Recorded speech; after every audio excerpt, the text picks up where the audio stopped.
Today we have with us Professor Nandish, lecturing in physics, in charge of Sri Aurobindo Society Tumkur Center. He is going to give a talk on the integral yoga of Sri Aurobindo. He has given many talks on Sri Aurobindo's Savitri, the Life Divine, and Kannada epic Sri Ramayana Darshanam by Kuvempu.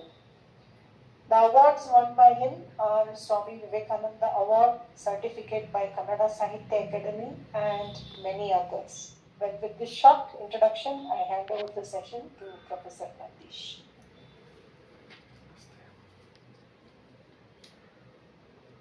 ಓಂ ನಮೋ ಶ್ರೀ ಅರವಿಂದಾಯ. ಮಾತಾ ಅರವಿಂದರ ಪಾದಗಳಿಗೆ ಹೃದಯಪೂರ್ವಕವಾಗಿ ನಮಸ್ಕರಿಸ್ತಾ, ಹಾಜರಿರ್ತಕ್ಕಂಥ ಎಲ್ಲ ಸಾಧಕರಿಗೆ ಪೂರ್ವಕವಾಗಿ ನಮಸ್ಕಾರ ಮಾಡ್ತಾ, ಪೂರ್ಣಯೋಗದ ಸಾಧನೆಯಲ್ಲಿ ಕೆಲವು ಹೆಜ್ಜೆಗಳನ್ನು ನಾವು ಹಾಕ್ತಾ ಇದ್ದೀವಿ. ಈ ಹೊತ್ತು ಅದರ ಮುಂದುವರಿದ ಭಾಗವಾಗಿ ನಾವು ಜ್ಞಾನದ ಗಮ್ಯ ಏನಿರಬೇಕು ಅನ್ನುವಂಥ ವಿಷಯದಲ್ಲಿ, ಅದಕ್ಕೆ ಪೂರಕವಾಗಿ ನಾವು ಯಾವ ಮಾರ್ಗದಲ್ಲಿ ಜ್ಞಾನವನ್ನು ಅರಸಬೇಕು, ಬರುವ ಜ್ಞಾನ ಯಾವ ಥರದ್ದು ಇರಬೇಕು, ಅದರಿಂದ ನಮಗೆ ಪ್ರಾಪ್ತವಾಗ್ತಕ್ಕಂಥದ್ದು ಏನು ಎನ್ನುವ ವಿಷಯಗಳನ್ನು ಕುರಿತು ಮನನ ಮಾಡಲಿದ್ದೇವೆ. ಈ ಹಿಂದೆ ನಾವು ಅರವಿಂದರ ಪೂರ್ಣಯೋಗದ ಹಾದಿಯಲ್ಲಿ ಸಾಧಕ ಹೇಗೆ ನಡೀಬೇಕು ಅನ್ನುವಂಥ ವಿಚಾರಗಳನ್ನು ಪ್ರಸ್ತುತಪಡಿಸಿದೆವು. ಈ ದಿನ ಅದೇ ಹಾದಿಯಲ್ಲಿ ಮಹರ್ಷಿ ಅರವಿಂದರು ವಿಚಾರ ಹಾಗೂ ಪರಿಪೂರ್ಣ ಸಂಕಲ್ಪ ಇವೆರಡರ ಒಂದು ಪರಿಚಯವನ್ನು ನಮಗೆ ಮಾಡಿಕೊಡ್ತಾರೆ. ಅದಾದಮೇಲೆ ಏಕಾಗ್ರತೆ, ಅದರ ಅವಶ್ಯಕತೆ ಏನು, ಯಾವ ಮಟ್ಟದಲ್ಲಿ ನಾವು ಏಕಾಗ್ರತೆಯನ್ನು ಆಶ್ರಯಿಸಬೇಕು, ಅದರಿಂದ ನಮಗೆ ಪ್ರಾಪ್ತವಾಗ್ತಕ್ಕಂಥದ್ದು ಏನು, ಆ ಅವಸ್ಥೆ ಏನು, ಪೂರ್ಣಯೋಗದ ಆ ಒಂದು ಸಾಧನೆಯಲ್ಲಿ ಅನ್ನುವಂಥದ್ದು ಪ್ರಸ್ತಾಪ ಆಗತ್ತೆ. ಹಿಂದೆ ನಾವು ಪ್ರೇಮದ ಕರ್ಮಗಳು, ಜ್ಞಾನದ ಕರ್ಮಗಳು, ದಿವ್ಯ ಕರ್ಮಗಳು, ಈ ಥರದಲ್ಲೆಲ್ಲನೂ ವಿಷಯಗಳನ್ನು ನೋಡಿದವು. ಇಲ್ಲಿ ಕರ್ಮದ ಮೂಲಕ ಸಾಧಕ ಪೂರ್ಣಯೋಗದ ಹಾದಿಯಲ್ಲಿ ತುಸು ದೂರ ನಡೆದಾದ ಮೇಲೆ ಅವನ ಎದುರುಗಡೆಗೆ ಜ್ಞಾನದ ಹಾದಿ ಅನಾವರಣ ಆಗ್ತಾ ಹೋಗುತ್ತೆ. ಅದನ್ನು ಸಿಂಥಸಿಸ್ ಆಫ್ ಯೋಗದಲ್ಲಿ ಮಹರ್ಷಿ ಅರವಿಂದರು ಭಕ್ತಿ ಯೋಗ, ಕರ್ಮಯೋಗ, ಜ್ಞಾನಯೋಗ, ಹೀಗೆ ಎಲ್ಲ ಯೋಗಗಳ ಸಮನ್ವಯವನ್ನು ಮಾಡಿರುವಂಥದ್ದನ್ನು ನಾವು ನೋಡ್ತಾ ಈಗ ಜ್ಞಾನದ ಹಂತಕ್ಕೆ ಬಂದು ನಾವು ಮುಟ್ತೀವಿ. ಪೂರ್ಣಯೋಗ ಸಾಧಕನಿಗೆ ಜ್ಞಾನದ ಯೋಗದ ಹಾದಿಯಲ್ಲಿ ನಮ್ಮ ಪಾರಂಪರಿಕ ಯೋಗ, ಜ್ಞಾನ ಯೋಗ ಏನು ಹೇಳುತ್ತೆ, ಅದರ ಮುಂದುವರೆದ ಭಾವ ಮಹರ್ಷಿ ಅರವಿಂದ ಏನು ಹೇಳ್ತಾರೆ, ಜ್ಞಾನದ ಗಮ್ಯ ಏನಾಗಿರ್ಲಿಕ್ಕಿದೆ ಅನ್ನುವಂಥದ್ದು ಅಂತ. ಸೊ ಜ್ಞಾನ ಸಾಧನೆಗೆ ನಮ್ಮ ಬದುಕಿನೊಳಗಡೆಗೆ ಬೇಕಾದಷ್ಟು ಮಾರ್ಗ ಕ್ರಮಣ ನಾವು ಮಾಡುವಂಥದ್ದು ಉಂಟು. ಸೊ ಧ್ಯಾನ, ಮೌನ, ಅಧ್ಯಯನ, ಹೀಗೆ ಸತ್ಸಂಗ, ಇವೆಲ್ಲನೂ ಜ್ಞಾನ ಮಾರ್ಗದ ಹಾದಿಯಲ್ಲಿ ನಮಗೆ ಇರ್ತಕ್ಕಂಥ ಸೌಲಭ್ಯಗಳು, ಅವಕಾಶಗಳು. ಆದರೆ ಮಹರ್ಷಿ ಅರವಿಂದರು ಹೇಳ್ತಕ್ಕಂಥದ್ದು ಆ ಥರ ಪಾರಂಪರಿಕವಾದಂತಹ ಐಂದ್ರಿಯದ ಮೂಲಕ, ಬುದ್ಧಿಯ ಮೂಲಕ, ಅಹಂ ಮೂಲಕ ಪ್ರಾಪ್ತವಾಗ್ತಕ್ಕಂಥ ಜ್ಞಾನ ಅಲ್ಲ. ಅದಕ್ಕೆ ತಾದಾತ್ಮ ಅಂತ ಏನು ಒಂದು ಶಬ್ದ ನಾವು ನೋಡ್ತೀವಿ.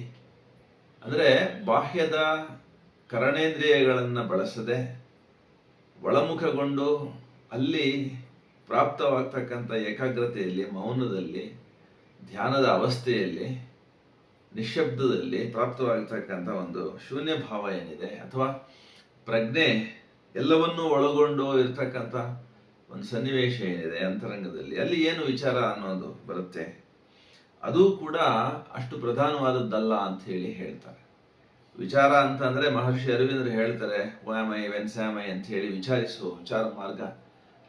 ಈ ಪ್ರಶ್ನೆಗಳಿಗೆ ಉತ್ತರ ಹುಡುಕ್ತಾ ಹುಡುಕ್ತಾ ನೀನು ಮೌನವನ್ನು ತಲುಪ್ತೀಯ, ಅಲ್ಲಿ ನಿನಗೆ ಆತ್ಮದ ಸಾಕ್ಷಾತ್ಕಾರವಾಗುತ್ತೆ ಅಂತ ಹೇಳಿ ಆ ವಿಚಾರ ಮಾರ್ಗವನ್ನು ಕೂಡ ಮಹರ್ಷಿ ಅರವಿಂದರು ಬೇಡ ಅಂತ ಹೇಳ್ತಾರೆ.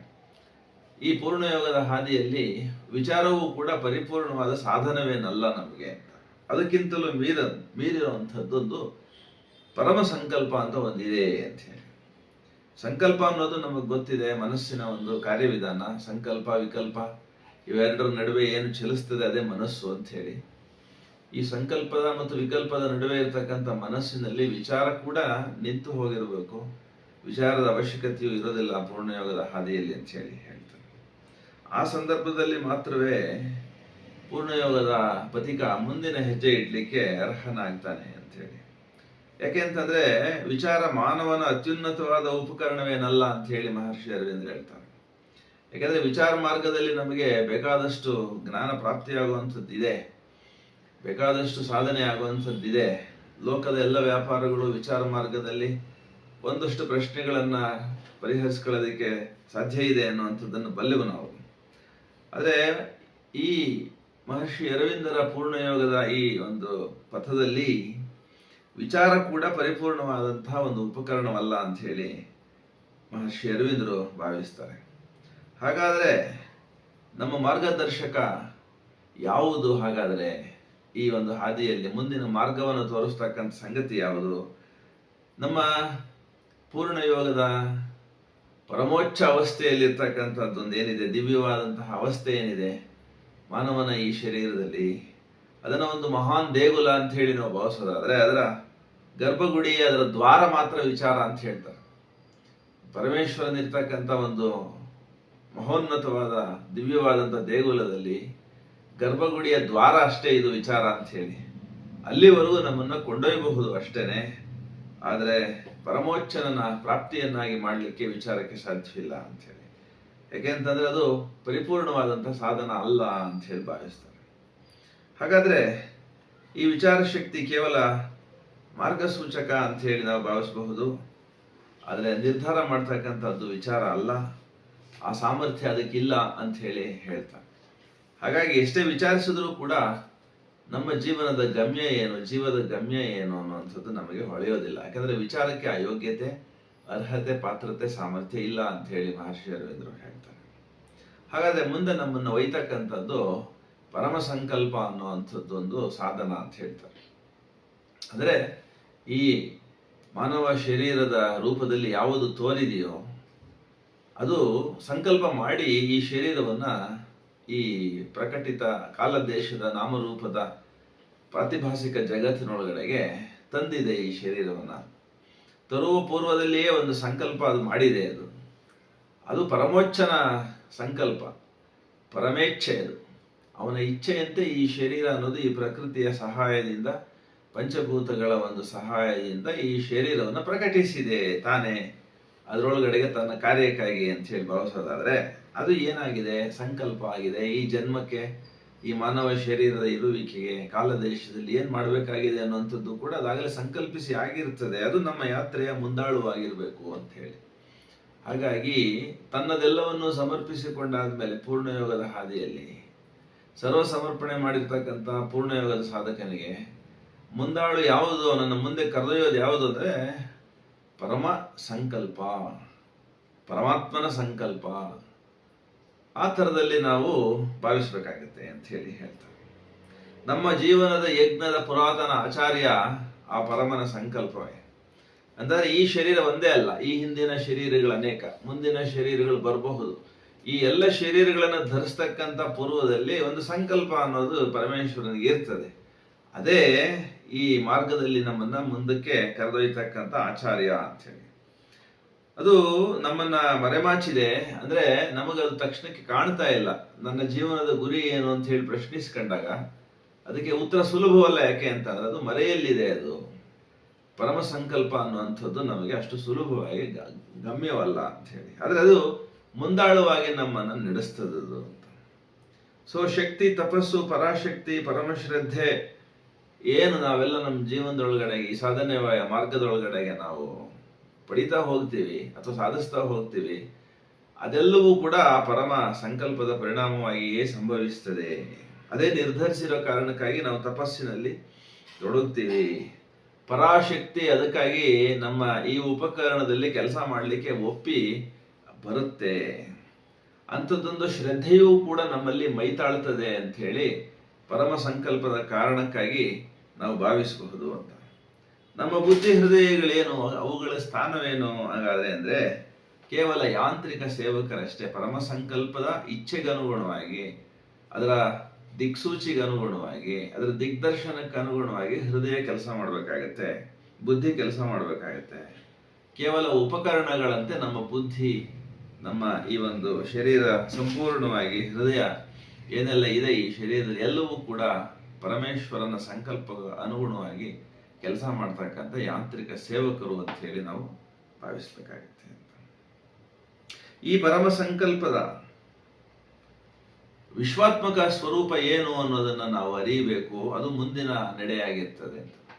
ಕೇವಲ ಈ ಮಾನವ ಶರೀರದಲ್ಲಿ ಏನೆಲ್ಲ ನಾವು ಅನುಭವಿಸ್ತಾ ಇದ್ದೇವೆ ಈ ಪ್ರಕೃತಿಯ ಮೂಲಕ, ಅದು ಪ್ರಕೃತಿಯಲ್ಲಿಯೂ ಕೂಡ ಈ ಶರೀರಕ್ಕೆ ಸಂವಾದಿಯಾಗಿರ್ತಕ್ಕಂಥ ಶಕ್ತಿಗಳು ನಿರಂತರವಾಗಿ ಸಂವಹನ ಮಾಡ್ತಾ ಇರುವಂಥದ್ದನ್ನು ನಾವು ಸೂಕ್ಷ್ಮವಾಗಿ ಅವಲೋಕನ ಮಾಡಿದಾಗ ನಮಗೆ ಅನುಭವಕ್ಕೆ ಬರುತ್ತೆ. ಹಾಗಾದ್ರೆ ಈ ವಿಶ್ವಕ್ಕೂ ಈ ಮಾನವ ಜೀವಕ್ಕೂ ಅಥವಾ ಮಾನವ ಶರೀರಕ್ಕೂ ಏನೋ ಒಂದು ನಿರಂತರ ಸಂವಹನ ಸಾಧ್ಯತೆ ಇದೆಯಲ್ಲ, ಕೊಡುಕೊಳಗೆ ಸಾಧ್ಯ ಇದೆಯಲ್ಲ, ಮಾತುಕತೆ ಇದೆಯಲ್ಲ, ಅದು ಸ್ವಲ್ಪ ಸೂಕ್ಷ್ಮ ಅವಲೋಕನ ಮಾಡಿದಾಗ ನಮಗೆ ಈ ಜಗತ್ತು ಯಾಕಾಗಿ ಈ ಶರೀರವನ್ನು ಧರಿಸಿದೆ, ಈ ಶರೀರವನ್ನು ಅದು ನಡೆಸ್ತಾ ಇದೆ ಅನ್ನೋಂಥದ್ದು ನಮಗೆ ನಿಧಾನವಾಗಿ ಹೊಳೆಯಕ್ಕೆ ಶುರುವಾಗುತ್ತೆ. ಅದು ಅರಿವಿಗೆ ಬರ್ತಾ ಬರ್ತಾ ಒಂದು ದಿವ್ಯವಾದ ಸತ್ಯ ನಮಗೆ ನಾವೆಲ್ಲರೂ ತಿಳಿಲೇಬೇಕಾದದ್ದು ಅನ್ನುವಂಥದ್ದು ಗೋಚರಿಸ್ತದೆ. ಯೋಗ ಇರೋದೇ ಆ ಕಾರಣಕ್ಕಾಗಿ. ಯೋಗ ಇರೋದು ಕೇವಲ ಪ್ರಾಣಾಯಾಮ ಮಾಡಿ, ಆಸನಗಳನ್ನು ಮಾಡಿ ಶರೀರವನ್ನು ಸ್ವಸ್ಥ ಇಟ್ಕೊಳ್ಳೋದಕ್ಕಷ್ಟೇ ಅಂತ ಹೇಳಿ ಭಾವಿಸೋದು ಪ್ರಾರಂಭದ ಸಾಮಾನ್ಯ ಸಾಧಕನ ಒಂದು ಭಾವನೆ. ಆದರೆ ಪೂರ್ಣ ಯೋಗದ ಸಾಧಕನಿಗೆ ಪೂರ್ಣ ಯೋಗ ಅಂತ ಏನಿದೆ ಅದು ಯಾಕಿದೆ ಅಂತಂದ್ರೆ ಪರಮೇಶ್ವರನ ಪ್ರಾಪ್ತಿಗಾಗಿ ಇದೆ. ಈ ಶರೀರದಲ್ಲಿರುವಾಗಲೇ ಪರಮೋಚ್ಚ ಪ್ರಭುವನ್ನು ನಾವು ದರ್ಶಿಸಬೇಕಾಗಿದೆ, ಈ ಶರೀರದಲ್ಲಿ ಅವನನ್ನು ಪ್ರತಿಷ್ಠಾಪಿಸಬೇಕಾಗಿದೆ ಅನ್ನುವಂಥದ್ದು ಪೂರ್ಣಯೋಗದ ಉದ್ದೇಶವಾಗಿದೆ ಅಂತೇಳಿ. ಅದಕ್ಕಾಗಿ ಈ ಪರಮ ಸಂಕಲ್ಪ ಅಂತ ಹೇಳಿ ಅವನು ಮಾಡಿದ್ದಾನೆ, ಪರಮೇಶ್ವರ ಮಾಡಿದ್ದಾನೆ. ಈ ಶರೀರವನ್ನು ರಚಿಸಿ ಅದನ್ನ ನಿರ್ವಹಿಸ್ತಾ ಇದ್ದಾನೆ. ಈ ಶರೀರ ನನ್ನದು ಅನ್ನೋದು ಭಾವ ಎಂದೋ ಹೋಗಿದೆ, ಯಾಕೆಂದ್ರೆ ಸಮರ್ಪಿತವಾಗಿದೆಯಲ್ಲ. ಹಾಗಾಗಿ ಇದರ ವ್ಯಾಪಾರವೆಲ್ಲವೂ ಅದರ ಕೈನಲ್ಲಿದೆ, ಪ್ರಕೃತಿಯ ವ್ಯಾಪಾರ ಆಗಿದೆ ಅದು. ಸೊ ಪ್ರಕೃತಿ ಈ ಶರೀರವನ್ನು ನೋಡ್ತಾ ಇದೆ, ಈ ಶರೀರವನ್ನು ಅದು ನಿರಂತರವಾಗಿ ಇರುವಿಕೆಗೆ ಬೇಕಾದ್ದೆಲ್ಲವನ್ನು ಕೊಡ್ತಾ ಇದೆ ಅದು ಅಂತ. ಅದರೊಳಗಡೆ ಏನು ನಡೀತಾ ಇದೆ ಅದು ಪರಮೋಚ್ಚ ಪ್ರಭುವಿನ ಸಂಕಲ್ಪದಂತೆ ಅಂತ ಹೇಳಿ ಭಾವಿಸಿದಾಗ ಈ ಶರೀರದಲ್ಲಿರುವಾಗಲೇ ಜೀವನಿಗೆ ವಿಶ್ವದ ವ್ಯಾಪಾರಗಳೆಲ್ಲವೂ ಗೋಚರಿಸೋದಕ್ಕೆ ಶುರುವಾಗ್ತದೆ. ಜ್ಞಾನದಿಂದ ಒಡಗೂಡಿದ ಅನುಭೂತಿಯಾಗಿ ಪರಮ ಶಕ್ತಿ, ಪರಮ ಸಂಕಲ್ಪದ ಒಂದು ಕಾರಣಕ್ಕಾಗಿ ವಿಶ್ವದ ಎಲ್ಲ ವ್ಯಾಪಾರಗಳನ್ನು ಅರಿಯತಕ್ಕಂಥ ಸಾಮರ್ಥ್ಯ ಪ್ರಾಪ್ತಿಯಾಗುತ್ತೆ. ಇದರೊಳಗಡೆಗೆ ಈ ಮಾನವ ಶರೀರದೊಳಗಡೆಗೆ ಉಪಕರಣಗಳು ಹಾಗೆ ಅತ್ಯಂತ ಕ್ಷಮತೆಯನ್ನ, ಕೆಪಾಸಿಟಿಯನ್ನ, ಎಂಡ್ಯೂರೆನ್ಸ್ ಅನ್ನ ಪಡ್ಕೊಳ್ತಾ ಹೋಗ್ತವೆ ಪೂರ್ಣಯೋಗದ ಸಾಧನೆ ಒಳಗಡೆಗೆ ಅಂತ. ಅಂದ್ರೆ ಈ ಪ್ರಕೃತಿಯ ಒಂದು ರಹಸ್ಯವಾಗಿ ಈ ಶರೀರದಲ್ಲಿ ಒಂದು ನಿರ್ಧಾರವನ್ನ ಮಾಡ್ತದೆ, ಅದಕ್ಕೆ ಅನುಗುಣವಾಗಿ ಶರೀರ ಕಾರ್ಯವನ್ನ ಮಾಡಬೇಕಾಗತ್ತೆ ಅಂತ. ಹಾಗಾಗಿ ಅದು ರಹಸ್ಯ. ಅದು ಈ ಶರೀರದಲ್ಲಿ ಏನ್ ನಡೀತಾ ಇದೆ, ಈಗ ಈ ಕ್ಷಣದಲ್ಲಿ ಮಾತುಕತೆ ಏನ್ ನಡೀತಾ ಇದೆ ಅದು ನಾನು ಮಾತಾಡ್ತಾ ಇದ್ದೀನಿ ಅಂತ ಹೇಳಿ ಭಾವಿಸೋದು ತಪ್ಪಾಗುತ್ತೆ. ಸೊ ಪರಮೋಚ್ಚ ಪ್ರಭುವಿನ ಸಂಕಲ್ಪದಂತೆ ಈ ಶರೀರದಲ್ಲಿ ಈ ಮಾತುಗಳು ಹೊಮ್ಮಬೇಕು ಎನ್ನುವ ಸಂಕಲ್ಪವಾಗಿರೋ ಕಾರಣಕ್ಕಾಗಿ ಅದು ಮಾತಾಗಿ ಹೊಮ್ತಾ ಇದೆ ಅಂತ ಹೇಳಿ ಭಾವಿಸ್ಬೇಕಾಗತ್ತೆ. ಇದು ವೈಯಕ್ತಿಕವಾಗಿರ್ತಕ್ಕಂಥ ಸ್ವರೂಪದ್ದಲ್ಲ. ಇದು ಪರಮೇಶ್ವರನ ಇಚ್ಛೆಗನುಗುಣವಾಗಿ ನಡೀತಾ ಇರತಕ್ಕಂಥ ಒಂದು ಸ್ವರೂಪದ ಕಾರ್ಯಕ್ರಮ. ಮಾತು ಈ ಶರೀರದಲ್ಲಿ ಒಂದು ಸಾಮರ್ಥ್ಯ. ಯಾವ ಮಾತಾಗಿರ್ಬೇಕದು, ಯಾವ ಶಬ್ದಗಳಲ್ಲಿ ಅದು ಈಚೆಗೆ ಹೊಮ್ಮಬೇಕು, ಅದು ಪರಮೋಚ್ಚ ಪ್ರಭುವಿನ ಸಂಕಲ್ಪದಂತೆ ನಡೀತದೆ ಅಂತ ಹೇಳಿ. ಸೊ ವ್ಯಕ್ತಿಯಲ್ಲಿ ರಹಸ್ಯವಾದಂಥ ಆಧ್ಯಾತ್ಮಿಕ ಸಂಕಲ್ಪ ಒಂದು ಗುಪ್ತವಾಗಿ ಸುಪ್ತವಾಗಿ ಅಡಗಿದ್ರೆ ಮಾತ್ರ ಆ ಗುಪ್ತ ಕಾರ್ಯಸೂಚಿಯನ್ನ ಕಾರ್ಯರೂಪಕ್ಕೆ ತರ್ತಕ್ಕಂಥದ್ದು ಪ್ರಕೃತಿ ಪ್ರವೇಶಿಸಿದಾಗ ಪರಮೇಶ್ವರನ ಇಚ್ಛೆಯಂತೆ ಇದು ನಡೀತಾ ಹೋಗುತ್ತೆ. ಈ ಶ್ರದ್ಧೆ, ಈ ಮಾನವ ಶರೀರ ಒಂದು ಭಗವಂತನ ಕೈಯೊಳಗಿನ ಉಪಕರಣ, ಅವನ ಕಾರ್ಯಕ್ಕಾಗಿದೆ ಅಂತ ಹೇಳಿ ಭಾವಿಸಿ ಸಮರ್ಪಿಸಿದ ಕಾರಣಕ್ಕಾಗಿ ಅದು ಶ್ರದ್ಧೆ ಅಂತ ಹೇಳಿ ನಾವು ಭಾವಿಸೋದಾದರೆ, ಪೂರ್ಣ ಪ್ರಮಾಣದಲ್ಲಿ ಸಮರ್ಪಿತವಾದವನಿಗೆ ಆ ಶ್ರದ್ಧೆಯೇ ಮುಂದೆ ಬೇಕಾದಂಥ ಶಕ್ತಿಗಳನ್ನು ಈ ಶರೀರಕ್ಕೆ ಹರಿಸ್ತದೆ ವಿಶ್ವಮೂಲದಿಂದ ಅಂತ ಹೇಳಿ.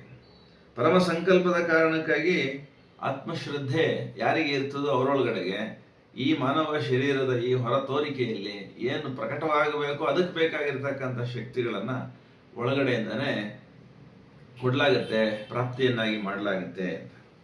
ಆವಾಗ ಮಾನವನ ಉಪಕರಣ ಏನಿದೆ ಅದು ವೈಯಕ್ತಿಕ ಉಪಕರಣ ಅಂತ ಹೇಳಿ ನಾವು ಭಾವಿಸಿದೆ. ಅದು ಪರಾತ್ಪರನ ಪರಾತ್ಪರನ ಕಾರ್ಯದ ಕಾರಣಕ್ಕಾಗಿರ್ತಕ್ಕಂಥ ಒಂದು ಉಪಕರಣ ಅಂತ ಹೇಳಿ ನಾವು ಭಾವಿಸಬಹುದಾಗತ್ತೆ ಅಲ್ಲಿಂದ ಆಚೆಗೆ. ಆವಾಗ ಈ ಹೃದಯ, ಪ್ರಾಣ, ದೇಹ ಅಂತ ಏನೆಲ್ಲ ಇದೆ ಅದರೊಳಗಡೆ ಏನು ವಿಚಾರ ಶಕ್ತಿ ಅಂತ ಹೇಳಿ ನಮ್ಮ ಒಳಗಡೆಗೆ ದತ್ತವಾಗಿದೆ ಶರೀರದಲ್ಲಿ, ಆ ಎಲ್ಲವೂ ದಿವ್ಯವಾದಂತಹ ಸಪ್ರಜ್ಞೆಯ ಸತ್ವದ ರೂಪಗಳಾಗಿ ಮಾರ್ಪಾಡಾಗ್ತವೆ. ಸಪ್ರಜ್ಞೆ ಅಂತ ಅಂದ್ರೆ ಕಾನ್ಶಿಯಸ್ ಆಗಿ ನೋಡ್ತಕ್ಕಂಥದ್ದು, ಕಾನ್ಶಿಯಸ್ ಆಗಿ ಕೇಳ್ತಕ್ಕಂಥದ್ದು, ಕಾನ್ಶಿಯಸ್ ಆಗಿ ಮಾತಾಡ್ತಕ್ಕಂಥದ್ದು, ಪ್ರತಿಯೊಂದು ಈ ಶರೀರದಲ್ಲಿ ಏನು ಸಂಭವಿಸ್ತಾ ಇದೆ ಅದಕ್ಕೆ ಜಾಗೃತನಾಗುವಂಥದ್ದು. ಸೊ ಇದನ್ನ ಕಾನ್ಶಿಯಸ್ ಲಿವಿಂಗ್ ಅಂತ ಹೇಳಿ, ಮೈಂಡ್ಫುಲ್ನೆಸ್ ಅಂತ ಹೇಳಿ, ಹಾರ್ಟ್ಫುಲ್ನೆಸ್ ಅಲ್ಲಿ ಬೇರೆ ಬೇರೆ ಶಬ್ದಗಳಲ್ಲಿ ಬೇರೆ ಬೇರೆ ಕಾರಣಕ್ಕಾಗಿ ಅದನ್ನ ಕರೆಯುವಂಥದ್ದನ್ನು ನಾವು ನೋಡ್ತೇವೆ. ಇಲ್ಲಿ ಪೂರ್ಣಯೋಗದ ಸಾಧಕನಿಗೆ ಅಂಥದ್ದೊಂದು ಕಾನ್ಶಿಯಸ್ ಎಕ್ಸಿಕ್ಯೂಷನ್ಸ್ಗೆ ಈ ಹೃದಯ, ಈ ಶರೀರ, ಈ ಪ್ರಾಣ, ಈ ಮನಸ್ಸು, ಈ ಬುದ್ಧಿ ಅನ್ನುವಂಥದ್ದು ಇದೆ ಅನ್ನೋದು ಗೊತ್ತಾಗುತ್ತೆ. ಮತ್ತೆ ಬುದ್ಧಿಯ ಕರ್ಮ ಏನು, ಮನಸ್ಸಿನ ಕರ್ಮ ಏನು, ಪ್ರಾಣದ ಕರ್ಮ ಏನು, ದೇಹದ ಕರ್ಮ ಏನು ಅನ್ನುವಂಥದ್ದು ಸಾಕ್ಷಿ ಭಾವದಲ್ಲಿ ನೋಡ್ಲಿಕ್ಕೆ ಬರುತ್ತೆ. ಆ ಕಾರ್ಯಗಳು ಸರಿಯಾಗಿ ನಡೀತಾ ಇದೆಯಾ, ಸಾಮರ್ಥ್ಯಪೂರ್ಣವಾಗಿ ಆ ಕಾರ್ಯಗಳನ್ನು ನಡೆಸಲಾಗ್ತಾ ಇದೆಯಾ ಈ ಶರೀರದಲ್ಲಿ ಅನ್ನುವಂಥದ್ದು ಸಾಧ್ಯ ಇದೆ, ಸೂಪರ್ವಿಷನ್ ಮಾಡಲಿಕ್ಕೆ ಸಾಧ್ಯ ಇದೆ ಅಂಥದ್ದೊಂದು ಸಾಮರ್ಥ್ಯ ಈ ಶರೀರದಲ್ಲಿ ದತ್ತವಾಗಿ ಸುಪ್ತವಾಗಿ ಇದೆ. ಅಲ್ಲಿ ಮಾತಿಗೆ ಅವಕಾಶ ಇಲ್ಲ. ಮೌನ ಅಲ್ಲಿ ಮಾತಿಗಿಂತಲೂ ಶಕ್ತಿಶಾಲಿಯಾದ ಮಾಧ್ಯಮವಾಗತ್ತೆ. ಅಲ್ಲಿ ಆ ಮೌನದಲ್ಲಿ ಆ ಪರಾತ್ಪರ ಶೂನ್ಯ ಅಥವಾ ಅನಿರ್ವಚನೀಯ ಪಾರಮ್ಯದಲ್ಲಿ ಮಾತಿಗೆ ನಿಲುಕದ, ಶಬ್ದದಲ್ಲಿ ಅಳವಡಿಸಿ ಹೇಳಲಾಗದ ಒಂದು ಅನುಭೂತಿ ಅಥವಾ ಒಂದು ವ್ಯಾಪಾರ ಮಾನವ ಶರೀರದಲ್ಲಿ ನಡೀತಾ ಹೋಗುತ್ತೆ. ಮೌನದಲ್ಲಿ ಹೇಗೆ ಶಬ್ದವಿಲ್ಲದೆ ಬೀಜವೊಂದು ಮೊಳಕೆಯಾಗುತ್ತೋ, ಹೇಗೆ ಶಬ್ದವಿಲ್ಲದೆ ಮೊಗ್ಗೊಂದು ಹೂವಾಗಿ ಅರಳುತ್ತದೋ, ಹಾಗೆ ಮೌನದಲ್ಲಿ ಹೃದಯದಲ್ಲಿ, ಪ್ರಾಣದಲ್ಲಿ, ದೇಹದಲ್ಲಿ ಕಾರ್ಯಗಳು ನಡೀತಾ ಇದೆ. ಎಲ್ಲ ಶರೀರದ ಕಾರ್ಯಗಳು ಶಬ್ದ ಇಲ್ಲ, ಅತ್ಯಂತ ಡೀಸೆಂಟ್ ಆಗಿ ಸೈಲೆಂಟ್ ಆಗಿ ನಡೀತಾ ಇದೆ. ಸೊ ಮಾತಾಡುವಂಥದ್ದು ಕೂಡ ಒಳಗಡೆಯಿಂದ ಏನು ಪರ ಮಧ್ಯಮ ಪಶ್ಯಂತಿ ವೈಖರಿಯಂತಿ ನಾವೇನು ಹೇಳ್ತೀವಿ ಅದು ಕೂಡ ಶಬ್ದ ಇಲ್ಲ, ಸೈಲೆಂಟ್ ಆಗಿ ಅದು ಎಕ್ಸಿಕ್ಯೂಟ್ ಆಗ್ತಾ ಇದೆ. ಶರೀರದ ಎಲ್ಲ ಕರ್ಮಗಳು ಅಷ್ಟೇ ತುಂಬಾ ನಿಶಬ್ದವಾಗಿ ನಡೀತಾ ಇರುವಂಥದ್ದನ್ನು ನೋಡ್ತೀವಿ. ಅಂಥದ್ದೊಂದು ಏಕಾಗ್ರವಾಗಿರ್ತಕ್ಕಂಥ ಮೌನದ ಪರಾಮರ್ಶನ ಸಾಮರ್ಥ್ಯ ಮಾನವರೆಲ್ಲರಿಗಿದೆ. ಆದರೆ ಅಹಂಕಾರದ ಕಾರಣಕ್ಕಾಗಿ ಅದು ಮಾಡಲ್ಪಟ್ಟಿದೆ ಅಂತೇಳಿ. ಸೊ ಅಹಂಕಾರದ ಸ್ವರೂಪವ ತಾಳಿ ನಾವು ನಮ್ಮ ಸತ್ವದ ಅಸತ್ಯತೆಗಳನ್ನು ಬಿಡಬೇಕು ಅಂಥೇಳಿ ಮಹರ್ಷಿ ಅರವಿಂದ ಅದಕ್ಕಾಗಿ ಎಚ್ಚರ ಹೇಳ್ತಾರೆ. ಸೊ ಯಾವುದು ಉಪಕರಣವೂ ಕೂಡ ಅಹಂಕಾರದಿಂದ ಬಳಕೆಯಾಗಬಾರದು. ಆದರೆ ಯಾವುದರಿಂದ ಬಳಕೆ ಆಗ್ಬೇಕಂದ್ರೆ ಚೈತ್ಯ ಪುರುಷನಿಂದ ಬಳಕೆ ಆಗಬೇಕು. ಸೊ ಚೈತ್ಯ ಪುರುಷ ಈ ನಮ್ಮ ಮಾನವ ಅಸ್ತಿತ್ವಕ್ಕೆ ಅಧಿಪತಿಯಾದಾಗ ಅದು ಪರಮ ಸಂಕಲ್ಪದ ಇಚ್ಛೆಯಂತೆ ಈ ಮಾನವ ಶರೀರ ಬಳಕೆ ಆಗುತ್ತೆ. ಅಹಂಕಾರದ ಕೈಗೆ ಏನಾದರೂ ಸಿಕ್ಕರೆ ಅದು ಅಸತ್ಯತೆಯ ಕಡೆಗೆ, ಅತ್ಯಂತ ಹೊರ ಅಂಚಿನ ಪ್ರಾಪಂಚಿಕ ಲೌಕಿಕ ಐಹಿಕದ ಬದುಕಿನ ಕಡೆಗೆ, ಇಂದ್ರಿಯದ ಸುಖದ ಕಡೆಗೆ, ಭೋಗದ ಕಡೆಗೆ ಎಳ್ಕೊಂಡು ಹೊರಟೋಗುತ್ತದೆ ಅಹಂಕಾರ. ಅದಕ್ಕೆ live from the soul not from the ego ಅಂತ ಹೇಳಿ ಮಹರ್ಷಿ ಅರವಿಂದರು ಹೇಳ್ತಾರೆ. ಏನು ಪದಾರ್ಥಗಳ ರೂಪದಲ್ಲಿ ನಮಗೆ ಈ ಜಗತ್ತು ಅನುಭವಕ್ಕೆ ಬರ್ತಾ ಇದೆ, ಅದಕ್ಕೆ ಇಂದ್ರಿಯಗಳು ಮಧ್ಯದಲ್ಲಿ ಹೇಗೆ ಜ್ಞಾನೇಂದ್ರಿಯಗಳು ಕೆಲಸ ಮಾಡ್ತಾ ಇದ್ದಾವೆ, ಅದೆಲ್ಲವೂ ಕೂಡ ಪರಮೇಶ್ವರನ ಸಾಮರ್ಥ್ಯವನ್ನ, ಪರಮೇಶ್ವರನ ಇಚ್ಛೆಯನ್ನ ಪರಿಪೂರ್ಣ ಮಾಡಲಿಕ್ಕಾಗಿಯೇ ಕೊಡಲ್ಪಟ್ಟಿರುವಂತಹ ಉಪಕರಣಗಳು. ಮಾನವ ಶರೀರ ಪೂರ್ಣವಾಗಿ ಪರಮೇಶ್ವರನ ಪ್ರಾಪ್ತಿಗಾಗಿಯೇ ಇರೋದು ಅಂದಮೇಲೆ ಅಲ್ಲಿರ್ತಕ್ಕಂಥ ಇಂದ್ರಿಯಗಳು ಕೂಡ ಆ ಕ್ಷಮತೆಯನ್ನು ಹೊಂದಿರ್ತವೆ. ಕಣ್ಣಿನಲ್ಲಿ, ಕಿವಿಯಲ್ಲಿ, ನಾಲಿಗೆಯಲ್ಲಿ, ಚರ್ಮದಲ್ಲಿ ಎಲ್ಲ ಕಡೆ ಕೆಲಸ ಆಗ್ತಿರೋದು ಪರಮೇಶ್ವರನ ಒಂದು ವಿಶೇಷವಾದಂತಹ ಶಕ್ತಿಯ ಮೂಲಕವೇ, ಆತ್ಮಶಕ್ತಿಯ ಮೂಲಕವೇ. ಆತ್ಮವೇ ಈ ಶರೀರವನ್ನು ಧರಿಸಿರೋದು. ಹಾಗಾಗಿ ಮಾನವನ ಇಡೀ ಅಸ್ತಿತ್ವ ಆತ್ಮನ ಕೈಯೊಳಗಿನ ಉಪಕರಣವಾಗಿ ಅಂತ ಹೇಳಿ ನಾವು ಭಾವಿಸಿದಾಗ ಈ ಶರೀರಕ್ಕೆ ಬೇರೆಯದೇ ಆದ ಸಾಮರ್ಥ್ಯ, ಅದರೊಳಗಿನ ಪ್ರಾಣಕ್ಕೆ ಬೇರೆಯದೇ ಆದಂತಹ ಒಂದು ಸಾಮರ್ಥ್ಯ, ಕಾರ್ಯವ್ಯಾಪಾರಗಳು ಇದಾವೆ ಅನ್ನೋದು ಗೊತ್ತಾಗುತ್ತೆ. ಇದು ನಮ್ಮ ಆಬ್ಜೆಕ್ಟ್ ಆಫ್ ನಾಲೆಡ್ಜ್ ಅಂತ ಹೇಳಿ. ಈ ಜ್ಞಾನ ಯಾರಿಗೆ ಪ್ರಾಪ್ತಿಯಾಗುತ್ತೋ ಅವರಿಗೆ ಮುಂದುವರಿಕೆಗೆ, ಮುಂದಿನ ಅನ್ವೇಷಣೆಗೆ ಅವಕಾಶ ಅಥವಾ ಅಧಿಕಾರ ಉಂಟಾಗುತ್ತೆ. ಸೊ ಆಧ್ಯಾತ್ಮಿಕ ಅನ್ವೇಷಣೆ ಅನ್ನೋದೇ ನಮ್ಮ ಈ ಒಂದು ಜ್ಞಾನದ ಗಮ್ಯ. ಅದು ಇನ್ಯಾವ ಅನ್ವೇಷಣೆಯೂ ಅಲ್ಲ. ಭೌತ ವಿಜ್ಞಾನ ಅಥವಾ ಭೌತ ವಿಜ್ಞಾನಿ ಇನ್ನೇನೋ ಅನ್ವೇಷಿಸ್ತಾನೆ, ಪರಿಸರ ವಿಜ್ಞಾನಿ ಇನ್ನೇನೋ ಅನ್ವೇಷಿಸ್ತಾನೆ, ಜೀವ ವಿಜ್ಞಾನಿ ಇನ್ನೇನೋ ಅನ್ವೇಷಿಸ್ತಾನೆ, ವೈದ್ಯ ಇನ್ನೇನೋ ಅನ್ವೇಷಿಸ್ತಾನೆ. ಆ ಅನ್ವೇಷಣೆಗಳೆಲ್ಲವೂ ಜ್ಞಾನದ ಮೂಲಕವೇ ಆಗ್ತವೆ ಅನ್ನೋದು ಕೂಡ ನಮಗೆ ಗೊತ್ತಿದೆ. ಆದರೆ ಪೂರ್ಣ ಯೋಗದ ಸಾಧನೆ ಒಳಗಿರ್ತಕ್ಕಂಥ ಸಾಧಕನಿಗೆ ಯಾವುದಪ್ಪ ಗಮ್ಯ ಅಂತ ಅಂದರೆ ಆಧ್ಯಾತ್ಮಿಕ ಅನ್ವೇಷಣೆ. ಯಾಕಾಗಿ ಈ ಶರೀರವಿದೆ, ಯಾಕಾಗಿ ಈ ಜಗತ್ತಿದೆ, ಈ ಜಗತ್ತು ಮತ್ತು ಈ ಶರೀರದಲ್ಲಿ ಏನು ನಡೀತಿದೆ, ಈ ಅನ್ವೇಷಣೆಯನ್ನು ಅವನು ಮಾಡಬೇಕಾಗುತ್ತೆ. ಏನನ್ನು ನಡೆಸಬೇಕು ಅನ್ನುವಂಥದ್ದನ್ನು ತೀರ್ಮಾನಿಸ್ಲಿಕ್ಕಾಗಿ ಅಂತ.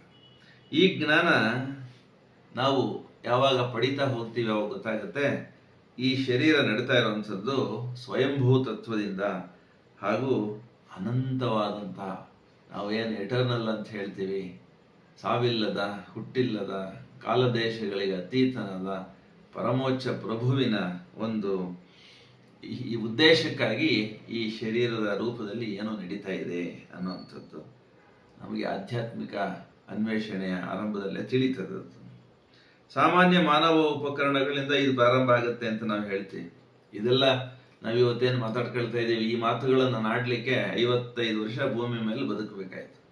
ಈ 55 ವರ್ಷ ಭೂಮಿ ಮೇಲೆ ನಾ ಏನೆಲ್ಲ ಸಾಧನೆ ಮಾಡಿದೆ, ಏನೆಲ್ಲ ಓದ್ದೆ, ಏನೆಲ್ಲ ಬರೆದೆ, ಏನೆಲ್ಲ ಕೇಳಿದೆ, ಎಲ್ಲೆಲ್ಲ ಹೋದೆ, ಇದನ್ನೆಲ್ಲ ನೋಡ್ತಾ ಹೋದಾಗ ಅದೆಲ್ಲ ಅದು ಪೂರ್ವ ಸಿದ್ಧತೆಯಾಗಿ ನಮಗೆ ಗೋಚರಿಸ್ತದೆ.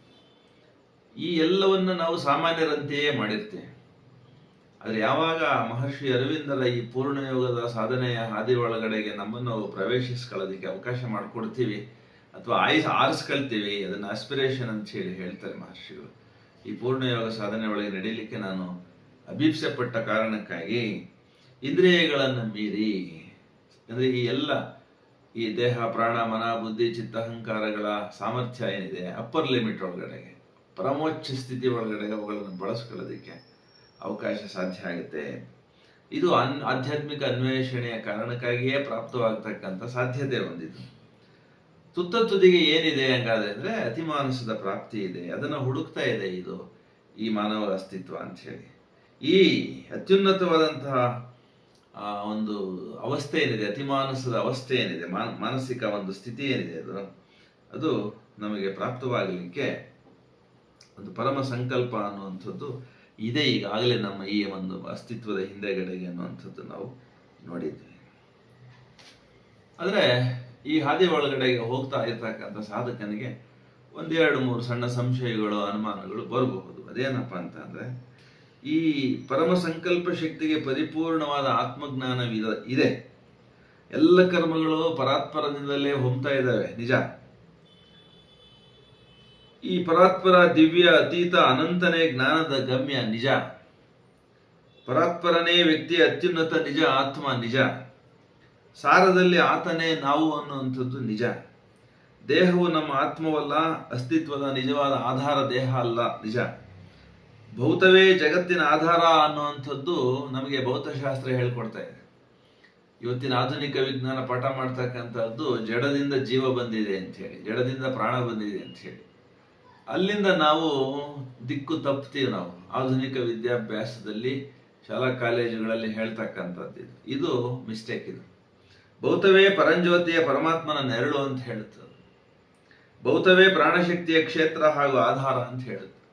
ಶರೀರ ಇದ್ರಲ್ವೇ ನಯ ಆತ್ಮ ತೋರಿಸ್ಕೊಳ್ಳೋದು ಅಂತ ಹೇಳಿ ನಮ್ಮ ಪಾರಂಪರಿಕ ಸಾಧಕರು ಕೂಡ ಹೇಳ್ತಾರೆ. ಭೌತ ಚಲನೆಗಳು ಪರಮಾತ್ಮನ ಆತ್ಮದ್ರವ್ಯಕ್ಕೆ ಸ್ವರೂಪ ನೀಡ್ತವೆ ಅಂತ ಹೇಳಿ ಮಹರ್ಷಿ ಅರವಿಂದರು ಹೇಳ್ತಾರೆ, ನಿಜ. ಆದರೆ ಶರೀರ ಅನ್ನುವಂಥದ್ದಕ್ಕೆ ಅಸ್ತಿತ್ವವೇ ಇಲ್ಲ ಅಂತ ಹೇಳಿ ವೇದಾಂತವೂ ಕೂಡ ಹೇಳುತ್ತೆ. ಹೇಗೆ ಸುತ್ತಾ ಇರ್ತಕ್ಕಂಥ ಫ್ಯಾನ್ ಅನ್ನು ನಾವು ನೋಡಿದ್ರೆ ಅಲ್ಲಿ ಒಂದು ಡಿಸ್ಕ್ ಕಾಣ್ತದೋ, ಅಲ್ಲಿ ಡಿಸ್ಕ್ ಇರೋದಿಲ್ಲ. ಆ ಚಲನೆಯ ಕಾರಣಕ್ಕಾಗಿ ನಮಗೊಂದು ತಟ್ಟೆ ತರ ಕಾಣ್ತಾ ಇರುವಂತ ಅನುಭವ ಆಗುತ್ತೆ. ಹಾಗೆ ಈ ಎಲೆಕ್ಟ್ರಾನ್, ನ್ಯೂಟ್ರಾನ್, ಪ್ರೋಟಾನ್ಗಳ ರೂಪದಲ್ಲಿ ದ್ರವ್ಯ ಅಗಾಧವಾದ ವೇಗದಲ್ಲಿ ತಿರುಗುತ್ತಾ ಇರೋದ್ರಿಂದಾಗಿ ಘನ ವಸ್ತುವಿನ ರೂಪದಲ್ಲಿ ತೋರ್ತಾ ಇದೆ ಅಷ್ಟೇ ಅದು ಶಕ್ತಿ. ಇದು ನಮ್ಗೆ ಅರ್ಥ ಆಗ್ಬೇಕಾದ್ರೆ ಭೌತಶಾಸ್ತ್ರದ ತುದಿ ದರ್ಶನವಾಗಬೇಕು. ಭೌತಶಾಸ್ತ್ರ matter and energy is one and the same ಅಂತ ಹೇಳಬೇಕು. ಅಲ್ಲಿವರೆಗೂ ಭೌತಶಾಸ್ತ್ರದಲ್ಲಿ ಸುಳ್ಳೇ ಹೇಳ್ಕೊಂಡು ಬರ್ತೀವಿ ನಾವು, ಅಸತ್ಯವನ್ನೇ ಹೇಳ್ಕೊಂಡು ಬರ್ತೀವಿ, ಅಥವಾ ಅರ್ಧ ಸತ್ಯವನ್ನೇ ಹೇಳ್ಕೊಂಡು ನಾವು ಬರ್ತೀವಿ ನಾವು. ಸೊ ಪರಿಪೂರ್ಣ ಭೌತಶಾಸ್ತ್ರದ ತುದಿ ಬಂದ್ಬಿಟ್ಟಿದಾಗ ಶಕ್ತಿ ಬಿಟ್ಟರೆ ಬೇರೆ ಏನಿಲ್ಲ, ಎಲ್ಲವೂ ಶಕ್ತಿ ಅಂತ ಹೇಳಿ ಅದು ಕೂಡ ಒಪ್ಕೊಳ್ಳುತ್ತೆ ಅಂತ. ಸೊ ಹಾಗಾಗಿ ಏನು ಚಲನೆಗಳಿದೆ, ಸೂರ್ಯ, ಚಂದ್ರ, ಭೂಮಿ ಇತ್ಯಾದಿ ಗ್ರಹ ತಾರೆ ನಿಹಾರಿಕೆಗಳ ರೂಪದಲ್ಲಿ ಏನು ಚಲಿಸ್ತಾ ಇದೆ, ಆ ಎಲ್ಲ ಚಲನೆಯ ಒಂದು ಸೂಕ್ಷ್ಮವಾದಂತಹ ಅವಸ್ಥೆ ಏನಿದೆ, ಅಗಾಧವಾದಂಥ ವೇಗ ಇದೆ, ಸಾಮಾನ್ಯ ವೇಗ ಅಲ್ಲ, ನಮ್ಮ ಕಲ್ಪನೆಗೆ ಮೀರಿದ ವೇಗದಲ್ಲಿ ಸೂರ್ಯನ, ಚಂದ್ರನ, ಭೂಮಿಯ ಹಾಗೂ ನಕ್ಷತ್ರಗಳ ಚಲನೆ ಇರುವಂಥದ್ದು. ಆ ಚಲನೆ ಇರೋ ಕಾರಣಕ್ಕಾಗಿಯೇ ಇದು ನಮಗೆ ಕಾಣಿಸ್ತಾ ಇದೆ, ಗೋಚರಿಸ್ತಾ ಇದೆ. ಚಲನೆ ನಿಂತ ಸ್ಥಿತಿಯಲ್ಲಿ ಆತ್ಮ ಅನ್ನುವಂಥದ್ದು ಗೋಚರಿಸ್ತದೆ. ಅದನ್ನ ಶೂನ್ಯ ಅಂತ ಹೇಳಿ ಭಾವಿಸೋ ಹಾಗಿಲ್ಲ ನಾವು. ಎಲ್ಲವನ್ನೂ ಒಳಗೊಂಡ ಮಹಾಶೂನ್ಯ ಅಂತ ಹೇಳಿ ಕೂಡ ನಾವು ಅದನ್ನು ಹೇಳೋ ಹಾಗಿಲ್ಲ. ಕೇವಲ ಅಂತ ಹೇಳಿ ನಾವು ಅದನ್ನು ಹೇಳೋ ಹಾಗಿಲ್ಲ.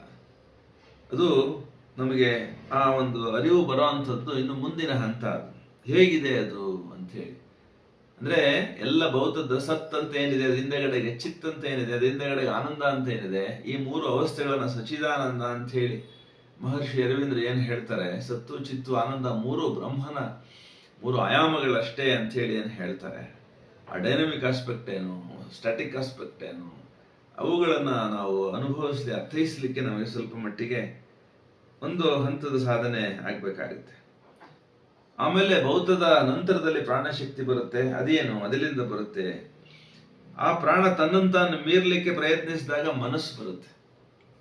ಸೊ ಭೌತ ಅದಾದ್ಮೇಲೆ ಪ್ರಾಣ, ಅದಾದ್ಮೇಲೆ ಮನ. ಈ ಅವಸ್ಥೆಗಳಲ್ಲಿ ನಾವು 1, 2, 3 ಹೆಜ್ಜೆಗಳನ್ನು ಇಟ್ಟ ಮೇಲೆ ವಿಜ್ಞಾನ ಬರುತ್ತೆ. ಅದನ್ನ ಅವರು ಸೂಪರ್ ಮೈಂಡ್ ಅಂತ ಹೇಳಿ ಹೇಳ್ತಾರೆ, ಸುಪ್ರಮಾನಸ ಅಂತ ಹೇಳಿ. ಈ ಹಂತ ಹಂತದ ಹೆಜ್ಜೆಗಳಲ್ಲಿ ನಾವು ಮುಂದುವರೆದಂತೆ ತುತ್ತ ತುದಿನಲ್ಲಿ ಪ್ರಜ್ಞೆ ಅನ್ನುವಂಥದ್ದು ಮನಸ್ಸಿನ ಸ್ಥಳ ನಾವು ಬಂದು ಮುಟ್ಟಿದಾಗ ಗೊತ್ತಾಗುತ್ತೆ. ಪ್ರಾಣಿಗಳಿಗೆ ದಿವ್ಯ ಜೀವನ ಅನ್ನುವಂಥದ್ದು ಅಸಾಧ್ಯವಿಲ್ಲ, ಲೋಹಗಳಿಗೆ ಸಾಧ್ಯವಿಲ್ಲ. ಮಿನರಲ್ಸ್ ಅಂತ ನಾವೇನು ಹೇಳ್ತೀವಿ, ಅವುಗಳಲ್ಲಿ ಶಕ್ತಿ ಇದೆ. ಆದರೆ ಈ ದಿವ್ಯ ಜೀವನ, ಸಾವಿತ್ರಿ ಇತ್ಯಾದಿ ಗ್ರಂಥಗಳನ್ನು ಕುರಿತು ಮಾತಾಡ್ತಕ್ಕಂಥ, ಮನನ ಮಾಡ್ತಕ್ಕಂಥ ಮನಸ್ಸಿಲ್ಲ. ಮನಸ್ಸು ಅಲ್ಲಿ ಇದೆ, ಆದರೆ ಅದರ ಪ್ರಾರಂಭದ ಅವಸ್ಥೆನಲ್ಲಿದೆ. ಅದಕ್ಕಿನ್ನೂ ವಿಚಾರ ಶಕ್ತಿ ಬಂದಿಲ್ಲ. ಈ ವಿಚಾರ ಶಕ್ತಿ ಮಾನವನಿಗೆ ದತ್ತವಾಗಿ ಬಂದಿದೆ. ಆ ಕಾರಣಕ್ಕಾಗಿ ಅವನು ಅದನ್ನು ಬಂದು ಮುಟ್ಟಿದಾಗ, ಮನಸ್ಸಿನ ಅವಸ್ಥೆಯನ್ನು ಬಂದು ಮುಟ್ಟಿದಾಗ ಪ್ರಾಣದ ಸ್ವರೂಪ ಏನು, ಪ್ರಾಣ ಅಂದರೆ ಏನು, ಹೇಗೆ ಕೆಲಸ ಮಾಡ್ತಾ ಇದೆ ಅನ್ನುವಂಥದ್ದು ಅರಿವಾಗಕ್ಕೆ ಶುರುವಾಗುತ್ತೆ. ಆದರೆ ಈ ವಿಚಾರ ಏನು ಮಾಡುತ್ತೆ, ಅದು ಮನಸ್ಸು, ಅದು ಆ ಮನಸ್ಸೇ ಅಂತಿಮ ಅಂತ ಹೇಳಿ ಕೆಲವರು ಹೇಳ್ತಾರೆ. ಆದರೆ ಅರವಿಂದರು ಹೇಳ್ತಾರೆ, ಅದು ಆದಿಯೂ ಅಲ್ಲ, ಅದು ಅಂತ್ಯವೂ ಅಲ್ಲ. ಮನಸ್ಸು ತನಗೆ ಅತೀತವಾದ ಸಪ್ರಜ್ಞ ಅಸ್ತಿತ್ವದ ಮಂದ ಪ್ರಕಾಶ ಮಾತ್ರ ಅಂತ. ಅಂದ್ರೆ ಪ್ರಜ್ಞೆಯ ಒಂದು ತುಣುಕು ಮಾತ್ರ ಅದು ಅಂತ, ಪ್ರಜ್ಞೆಯ ಒಂದು ಅಂಶ ಮಾತ್ರ ಅಂತ ಮನಸ್ಸು. ಪರಿಪೂರ್ಣ ಪ್ರಜ್ಞೆಯ ಒಂದು ಅರಿವಾದಾಗ ಮನಸ್ಸು ನಗಣ್ಯ ಆಗಿ ನಮಗೆ ಗೋಚರಿಸುವಂಥದ್ದಿದೆ. ಹಾಗಾದ್ರೆ ಮನಸ್ಸಿನ ಮೂಲಕವೇ ನಾವು ಮುಂದಕ್ಕೆ ಹೋಗ್ಬೇಕು, ನಿಜ. ಅದೇನ್ ಮಾಡ್ಕೊಂಡು ಹೋಗುತ್ತೆ ಒಂದೊಂದೇ ಹೆಜ್ಜೆನಲ್ಲಿ ಅಥವಾ ಒಂದೊಂದು ಸ್ಟೆಪ್ಪಲ್ಲಿ ಅಂತ ಹೇಳ್ತಾರೆ. ಮಾನಸೀಕೃತ ಆಧ್ಯಾತ್ಮಿಕ ಆಕಾಶದಲ್ಲಿ ಪರಮಾತ್ಮನಿಗಾಗಿ ಸಪ್ರಜ್ಞವಾಗಬಹುದು ನಾವು ಅಂತ ಹೇಳ್ತಾರೆ. ಮನಸ್ಸನ್ನು ಆಶ್ರಯಿಸಲೇಬೇಕು, ಆ ಮನಸ್ಸಿನ ಉನ್ನತೀಕರಣ ಮಾಡಲೇಬೇಕು. ನಾವು ಅದನ್ನು ಹೇಳ್ಕೊಂಡಿದ್ದೀವಿ ಹಿಂದೆ. ಫಿಸಿಕಲ್ ಮೈಂಡಿಂದ, ವೈಟಲ್ ಮೈಂಡಿಂದ, ಮೆಂಟಲ್ ಪ್ರಾಪರಿಂದ, ಅಲ್ಲಿಂದ ಮುಂದಕ್ಕೆ ವಿಜ್ಞಾನಕ್ಕೆ ಬಂದು, ಅಂದರೆ ಸುಪ್ರಮಾನಸ ಅಥವಾ ಅತಿಮಾನಸ ಅಂತ ನಾವು ಮನಸ್ಸಿನ ಉನ್ನತೀಕರಣ, ಅಧಿಮಾನಸ, ಅತಿಮಾನಸ, ಬೋಧಮಾನಸ, ಸ್ಫುರಣಮಾನಸ, ಹೀಗೆ ಮನಸ್ಸಿನ ಬೇರೆ ಬೇರೆ ಸ್ತರಗಳನ್ನು ದಾಟಿ ಬಂದು ತುತ್ತ ತುದಿಗೆ ಸುಪ್ರಮಾನಸವನ್ನು ಬಂದು ಮುಟ್ತೀವಲ್ಲ, ಅದು ಸ್ಟೇಜಸ್ ಪ್ರಜ್ಞೆ ಒಳಗಡೆಗೇನೆ ಆಗ್ತಕ್ಕಂಥದ್ದು. ಸಪ್ರಜ್ಞವಾದ ಉಪಕರಣವಾದಾಗ ಮನಸ್ಸು ಈ ಒಂದು ಸ್ತರಗಳು ಗೋಚರಿಸ್ತವೆ ನಮಗೆ. ಅವಸ್ಥೆಗಳು ಮಾನಸಿಕ ಆಕಾಶದಲ್ಲೇ ಆಗಬೇಕು. ತನ್ನಲ್ಲಿಯೇ ಪ್ರತಿಬಿಂಬಿತವಾದ ಸಚ್ಚಿದಾನಂದವನ್ನು ಅಲ್ಲಿ ನಾವು ನೋಡಬಹುದು ಅಂತ ಹೇಳಿ ಹೇಳ್ತಾರೆ. ಸತ್ತು ಚಿತ್ತು ಆನಂದ ಅಂತ ನಮ್ಗೆ ಅರ್ಥವಾಗಬೇಕಾದ್ರೆ ಏನು ಪ್ರಕಟಿತ ವಿಶ್ವ ಇದೆ, ಅದು ಸದ್ರೂಪ. ಅದರೊಳಗಡೆ ಕೆಲಸ ಮಾಡ್ತಾ ಇರ್ತಕ್ಕಂಥ ಪ್ರಾಣ ಅಥವಾ ಮನಸ್ಸು ಇವೆಲ್ಲನೂ ಚಿದ್ರೂಪ. ಆ ಮನಸ್ಸಿನ ವಿಸ್ತರಣೆ ಒಳಗಡೆಗೆ ಅದು ಸ್ತರಗಳನ್ನು ಒಂದೊಂದಾಗಿ ಹಂತವನ್ನು ಏರ್ತಾ ಬಂದಾಗ ಸುಬ್ರಹ್ಮಣ್ಯ ಅಥವಾ ಭಗವಂತನ ಮಾನಸಿಕತೆ ಒಳಗಡೆಗೆ ನಮ್ಮ ಮನಸ್ಸು ಬಂದು ಮುಟ್ತದೆ ಅಂತ ಹೇಳಿ ಅಲ್ಲಿ ಸತ್ತು ಚಿತ್ತು ಆನಂದದ ಅನುಭೂತಿ ಉಂಟಾಗತ್ತೆ ನಮಗೆ. ತಾಳ್ಮೆಯಿಂದ ಮನಸ್ತರಗಳನ್ನೆಲ್ಲ ದಾಟಬೇಕು. ಈ ಸ್ತರಗಳು ನಾವೇನು ಹೇಳ್ಕೊಂಡ್ವಿ ಇವಾಗ, ಸ್ಫುರಣಮಾನಸ, ಬೋಧಮಾನಸ, ಅತಿಮಾನಸ, ಸುಪ್ರಮಾನಸ, ಈ ಸ್ತರಗಳನ್ನೆಲ್ಲನೂ ಅತ್ಯಂತ ಸಾಧನೆಯಿಂದ, ಸಮಾಧಾನದಿಂದ, ತಾಳ್ಮೆಯಿಂದ ನಾವು ಏರ್ತಾ ಹೋಗ್ಬೇಕಾಗತ್ತೆ. ಇದೆಲ್ಲ ಆದ್ಮೇಲೆ ಪರಮ ಸತ್ಯದ ಒಂದು ಬೋಧೆಯಾಗತ್ತೆ, ದರ್ಶನ ಆಗತ್ತೆ. ಅಲ್ಲಿ ಪರಮಾತ್ಮನು ಶೂನ್ಯ, ನಿಷ್ಕ್ರಿಯ ಆತ್ಮ ಅಷ್ಟೇ ಅಂತ ಹೇಳಿ ಯಾರಾದ್ರೂ ತಿಳ್ಕೊಂಡಿದ್ರೆ ಅದಲ್ಲ ಅನ್ನೋದು ಕೂಡ ಗೊತ್ತಾಗುತ್ತೆ. ಅಲ್ಲಿ ಪರಮೇಶ್ವರನಾಗಿರ್ತಕ್ಕಂಥವನು, ಪರಮ ಆತ್ಮನಾಗಿರ್ತಕ್ಕಂಥವನು ವ್ಯಕ್ತಾತ್ಮಕ, ವಿಶ್ವಾತ್ಮಕ, ಅತೀತ, ಅನಂತ, ಸರ್ವ ಸಮರ್ಥ ಹಾಗೂ ಸಕ್ರಿಯ ಸದ್ವಸ್ತುವೂ ಆಗಿದ್ದಾನೆ. ಎಲ್ಲ ಪ್ರಕಟಿತವಾಗಿರ್ತಕ್ಕಂಥದ್ದ ಎಲ್ಲದರಲ್ಲೂ ಅದೇ ಇದೆ. ಆ ಪರಮೇಶ್ವರನೇ ಇದ್ದಾನೆ ನಿಹಿತವಾಗಿ ಒಳಗಡೆಗೆ ಅಂತರ್ಯಾಮಿಯಾಗಿ ಅನ್ನುವಂಥದ್ದು ಗೋಚರಿಸ್ತದೆ ಮನಸ್ಸಿನ ಆ ಒಂದು ಮುನ್ನಡೆಯ ಹಂತದಲ್ಲಿ. ಸೊ ಮನಸ್ಸಿನ ತಾತ್ವಿಕ ಸಿದ್ಧಾಂತಗಳು ಪರಮಾತ್ಮನ ವೈಭವವನ್ನು ವರ್ಣಿಸಲಾರವು. ನಾವು ಈ ಹಂತವನ್ನು ಮುಟ್ಟಿದ ಮೇಲೂ ಕೂಡ ಅದು ಅತಿಮಾನಸ ಇರಲಿ, ಅಧಿಮಾನಸ ಇರಲಿ, ಬೋಧಮಾನಸ ಇರಲಿ, ಯಾವುದೇ ಅವಸ್ಥೆ ಇರಲಿ, ಮಾನಸಿಕ ಎತ್ತರದ ಅವಸ್ಥೆ ಇರಲಿ, ನಮಗೇನಲ್ಲಿ ಪರಮೇಶ್ವರನ ಪರಮೋಚ್ಚ ಪ್ರಭುವಿನ ಇರುವಿಕೆಯ ದರ್ಶನ ಆಗುತ್ತೆ. ಅದನ್ನು ವರ್ಣಿಸ್ಲಿಕ್ಕೆ, ವಿವರಿಸ್ಲಿಕ್ಕೆ ಈ ಯಾವ ಮನಸ್ಸುಗಳಿಗೂ ಸಾಧ್ಯವಿಲ್ಲ. ಅದಕ್ಕಾಗಿ ಅದನ್ನು ಅನಿರ್ವಚನೀಯ ಮಾತು ಮನಸ್ಸುಗಳಿಗೆ ಆಚೆಗಿಂದು ಅಂತ ಹೇಳ್ಬಿಟ್ಟು ಹೇಳಿದ್ದಾರೆ. ಸೊ ಪರಮಜ್ಞಾನದ ಒಂದು ಸ್ವರೂಪ ನಮಗೆ ಅಲ್ಲಿಂದ ಮುಂದಕ್ಕೆ ಅಂದ್ರೆ ಆ ಪರಮೇಶ್ವರನನ್ನ ಅರಿಯತಕ್ಕಂಥ, ಅನುಭವಿಸ್ತಕ್ಕಂಥದ್ದೊಂದು ಜ್ಞಾನ, ಪರಮ ಜ್ಞಾನದ ಸ್ವರೂಪ. ಆ ಜ್ಞಾನ ಸ್ವರೂಪದ ಪರಮೋಚ್ಚ ಅವಸ್ಥೆಯನ್ನು ನಾವು ಮುಂದೆ ಈ ಮಾನವ ಶರೀರದಲ್ಲಿ ಆ ಪರಮ ಮೌನದಲ್ಲಿ ಸಾಧನೆಯ ಮುನ್ನಡೆಯಲ್ಲಿ ತಲುಪ್ತೇವೆ ಅಂತ. ಎಲ್ಲಿವರೆಗೆ ಮನುಷ್ಯ ಈ ಮಾನವ ಶರೀರದೊಳಗಿನ ನರ, ಮೆದುಳು, ರಕ್ತ, ಮಾಂಸಗಳಿಂದ ಕೂಡಿರ್ತಕ್ಕಂಥ ಈ ಮಾನವ ಶರೀರದಲ್ಲಿ ನಾವೇನು ಅನುಭವಿಸ್ತೀವೋ ಅದೇ ಸತ್ಯ ಅಂತ ಹೇಳಿ ತಿಳ್ಕೊತಾನೋ, ಮೆಟೀರಿಯಲಿಸ್ಟ್, ಜಡವಾದಿ, ಆ ಬುದ್ಧಿ ಇರೋವರೆಗೂ ಈ ಜ್ಞಾನದ ಪರಮೋಚ್ಚ ಸ್ವರೂಪವನ್ನು ಅರಿಯಲಿಕ್ಕೆ ಸಾಧ್ಯ ಇಲ್ಲ. ಯಾಕೆ ಅಂತಂದ್ರೆ ಈ ಸಿದ್ಧಾಂತ ಏನಿದೆ ಅದು ನಮ್ಮನ್ನ ಭೌತಿಕಕ್ಕೆ, ಭೌತ ಜಗತ್ತಿಗೆ ಬಂಧಿಸಿಬಿಡ್ತದೆ. ಕೇವಲ ನರನಾಡಿಗಳಲ್ಲಿ, ಮೆದುಳಿನಲ್ಲಿ ನಡೀತಕ್ಕಂಥ ಪ್ರಕ್ರಿಯೆಗಳ ಮೂಲಕ ಪರಮೋಚ್ಚ ಪ್ರಭುವನ್ನು ಪಡೀತಕ್ಕಂಥದ್ದು ಅಸಾಧ್ಯವಾದದ್ದು. ಎಲ್ಲಿವರೆಗೆ ಇದೇ ನರಮಂಡಲಗಳ ಮೂಲಕ, ಇಂದ್ರಿಯಗಳ ಮೂಲಕ ಅನುಭವಿಸೋದೇ ಸತ್ಯ ಅಂತ ಹೇಳಿ ತಿಳಿತಾನೆ, ಅವನಿಗೆ ಈ ಒಂದು ಸೂಕ್ಷ್ಮವಾಗಿರ್ತಕ್ಕಂಥ ಪರಮೋಚ್ಚ ಅವಸ್ಥೆ ಪ್ರಾಪ್ತಿಯೂ ಆಗಲ್ಲ, ಅನುಭವಕ್ಕೂ ಬರಲ್ಲ, ಊಹೆಗೂ ನಿಲುಕದಿಲ್ಲ ಅದು. ಸೊ ಬುದ್ಧಿ ಇಲ್ಲಿ ತಕ್ಕ ಉಪಕರಣವಲ್ಲ ಅಂತ ತುದಿಗೆ ನಮಗೆ ಅರ್ಥವಾಗುತ್ತೆ. ಬುದ್ಧಿ ಸಿದ್ಧಿಯ ನೆಲೆಗೆ ತಂದು ಮುಟ್ಟಬೇಕು, ಬುದ್ಧಿ ತಣಿಬೇಕು, ಅದು ಸಿದ್ಧಿಯಾಗಿ ರೂಪಾಂತರಿತವಾದಾಗ ದರ್ಶನ. ಕೇವಲ ಶಕ್ತಿಯನ್ನ ಕಂಡವರು ಯಾರೂ ಇಲ್ಲ, ಶಕ್ತಿಯ ಪರಿಣಾಮವನ್ನು ನಾವು ನೋಡ್ತೀವಿ ಅಂತ ಹೇಳಿ ಭಾವಿಸ್ಬೋದು. ಉದಾಹರಣೆಗೆ ಒಂದು ಮರದ ಎಲೆಗಳು ಅಲುಗಾಡ್ತಾ ಇದ್ದಾವೆ ಅಂತ ಇಟ್ಕೊಳ್ಳೋಣ. ಎಲೆ ಅಲುಗಾಡೋದು ಕಾಣ್ತದೆ ಬಿಟ್ರೆ ಆ ಎಲೆ ಅಲುಗಾಟಕ್ಕೆ ಕಾರಣವಾದ ಗಾಳಿ ಕಾಣೋದಿಲ್ಲ. ಆ ಗಾಳಿಯ ಸಂಚಲನಕ್ಕೆ ಕಾರಣವಾದ ಸೂರ್ಯನ ಶಾಖ ನಮ್ಮ ಕಣ್ಣಿಗೆ ಕಾಣೋದಿಲ್ಲ. ಹಾಗಾಗಿ ಶಕ್ತಿ ಏನೆಲ್ಲ ಇಲ್ಲಿ ನಡೀತಾ ಇದೆ, ಚಲನೆಗಳು, ಈ ಜಗತ್ತಿನ ರೂಪಾಂತರಗಳು, ವ್ಯವಹಾರಗಳು, ಅದರ ಹಿಂದೆಗಡೆ ಕೆಲಸ ಮಾಡ್ತಾ ಇದೆ. ಆ ಶಕ್ತಿಯನ್ನ ಯಾರು ಕಂಡವರಿಲ್ಲ. ಆದ್ರೆ ಶಕ್ತಿಯ ಪರಿಣಾಮಗಳನ್ನಷ್ಟೇ ಕಾಣ್ಲಿಕ್ಕೆ ಬರುತ್ತೆ, ವಿವರಿಸ್ಲಿಕ್ಕೆ ಬರುತ್ತೆ. ಯಾವುದೇ ವಿಜ್ಞಾನ ಇರಲಿ, ಈ ಕಾಸ್ ಅಂಡ್ ಎಫೆಕ್ಟ್ ಅಂತ ಹೇಳಿ ಏನು ಕಾರ್ಯ ಇದೆ ಲೋಕದಲ್ಲಿ, ಜಗತ್ತಿನಲ್ಲಿ ಕಾಣ್ತಾ ಇದೆ, ಅದನ್ನ ನೋಡುತ್ತೆ, ಅದನ್ನ ವಿವರಿಸೋದಿಕ್ಕೆ ಕಾರಣಗಳನ್ನ ಹುಡುಕುತ್ತೆ. ಕಾರ್ಯಕಾರಣವನ್ನ ಈ ವಿಜ್ಞಾನ ಅನ್ನುವಂಥದ್ದು ವಿವರಿಸೋದಿಕ್ಕೆ ಪ್ರಯತ್ನ ಮಾಡುತ್ತೆ. ಆದರೆ ಕಾರಣಾತೀತವಾಗಿರ್ತಕ್ಕಂಥ, ಮಾತು ಮನಸ್ಸುಗಳಿಗೆ ಅತೀತವಾಗಿರ್ತಕ್ಕಂಥ, ಕಾಲದೇಶಗಳಿಗೆ ಅತೀತವಾಗಿರ್ತಕ್ಕಂಥ ಶಕ್ತಿಯನ್ನ ಕಾಣುವಂಥದ್ದು, ಅದನ್ನು ಅನುಭವಿಸುವಂಥದ್ದು ಅಷ್ಟು ಸುಲಭವಲ್ಲ. ಅದಕ್ಕೆ ತೀಕ್ಷ್ಣವಾದ, ಸೂಕ್ಷ್ಮವಾದ ವಿಶ್ಲೇಷಣಾ ಸಾಮರ್ಥ್ಯ ಬೇಕಾಗುತ್ತೆ. ಅದು ಪರಮಾತ್ಮನ ಬೌದ್ಧಿಕ ಗ್ರಹಿಕೆಯನ್ನ, ಬೌದ್ಧಿಕ ಶ್ರದ್ಧೆಯನ್ನ ನಾವು ಮೊದಲು ಹೊಂದಬೇಕಾಗುತ್ತೆ. ಭೌತಿಕ ಹಾಗೂ ಬೌದ್ಧಿಕ ಎರಡು ಆಯಾಮಗಳಲ್ಲೂ ಕೂಡ ಶ್ರದ್ಧೆ ಬೇಕಾಗುತ್ತೆ. ಇದು ಮುಂದಿನ ಹಂತ. ಇದು ಬುದ್ಧಿಗಿಂತಲೂ ಅತ್ಯಂತ ಶಕ್ತಿಶಾಲಿಯಾದದ್ದು ಶ್ರದ್ಧೆ. ಶ್ರದ್ಧೆ ಅನ್ನುವಂಥದ್ದು ಹೃದಯದ ಒಂದು ಸಂಪತ್ತು, ಬುದ್ಧಿ ಅನ್ನುವಂಥದ್ದು ಮೆದುಳಿನ ಸಂಪತ್ತು. ಮೆದುಳನ್ನ ಎಷ್ಟು ಚುರುಕು ಮಾಡಿದ್ರೂ ಬುದ್ಧಿ ಚುರುಕಾಗತ್ತೆ. ಆದರೆ ಹೃದಯದ ಭಾವನೆಗಳನ್ನ ಶ್ರದ್ಧಾಪೂರ್ಣವಾಗಿ ನಾವೇನಾದರೂ ಒಕ್ಕಿಕೊಂಡಾಗ, ಸಂಶೋಧಿಸಿಕೊಂಡಾಗ, ಭಾವನೆಗಳನ್ನ ಹಿಂಬಾಲಿಸಿ ಹೊರಟಾಗ ಶ್ರದ್ಧೆ ಅನ್ನುವಂಥದ್ದು ನಮಗೆ ಮುಂದೆ ನಡೆಸ್ತಕ್ಕಂಥ ಒಂದು ವಿಶೇಷವಾದಂತಹ ದೀಪವಾಗುತ್ತೆ, ಬೆಳಕಾಗುತ್ತೆ. ಅದು ಬಹಳ ಮುಖ್ಯ.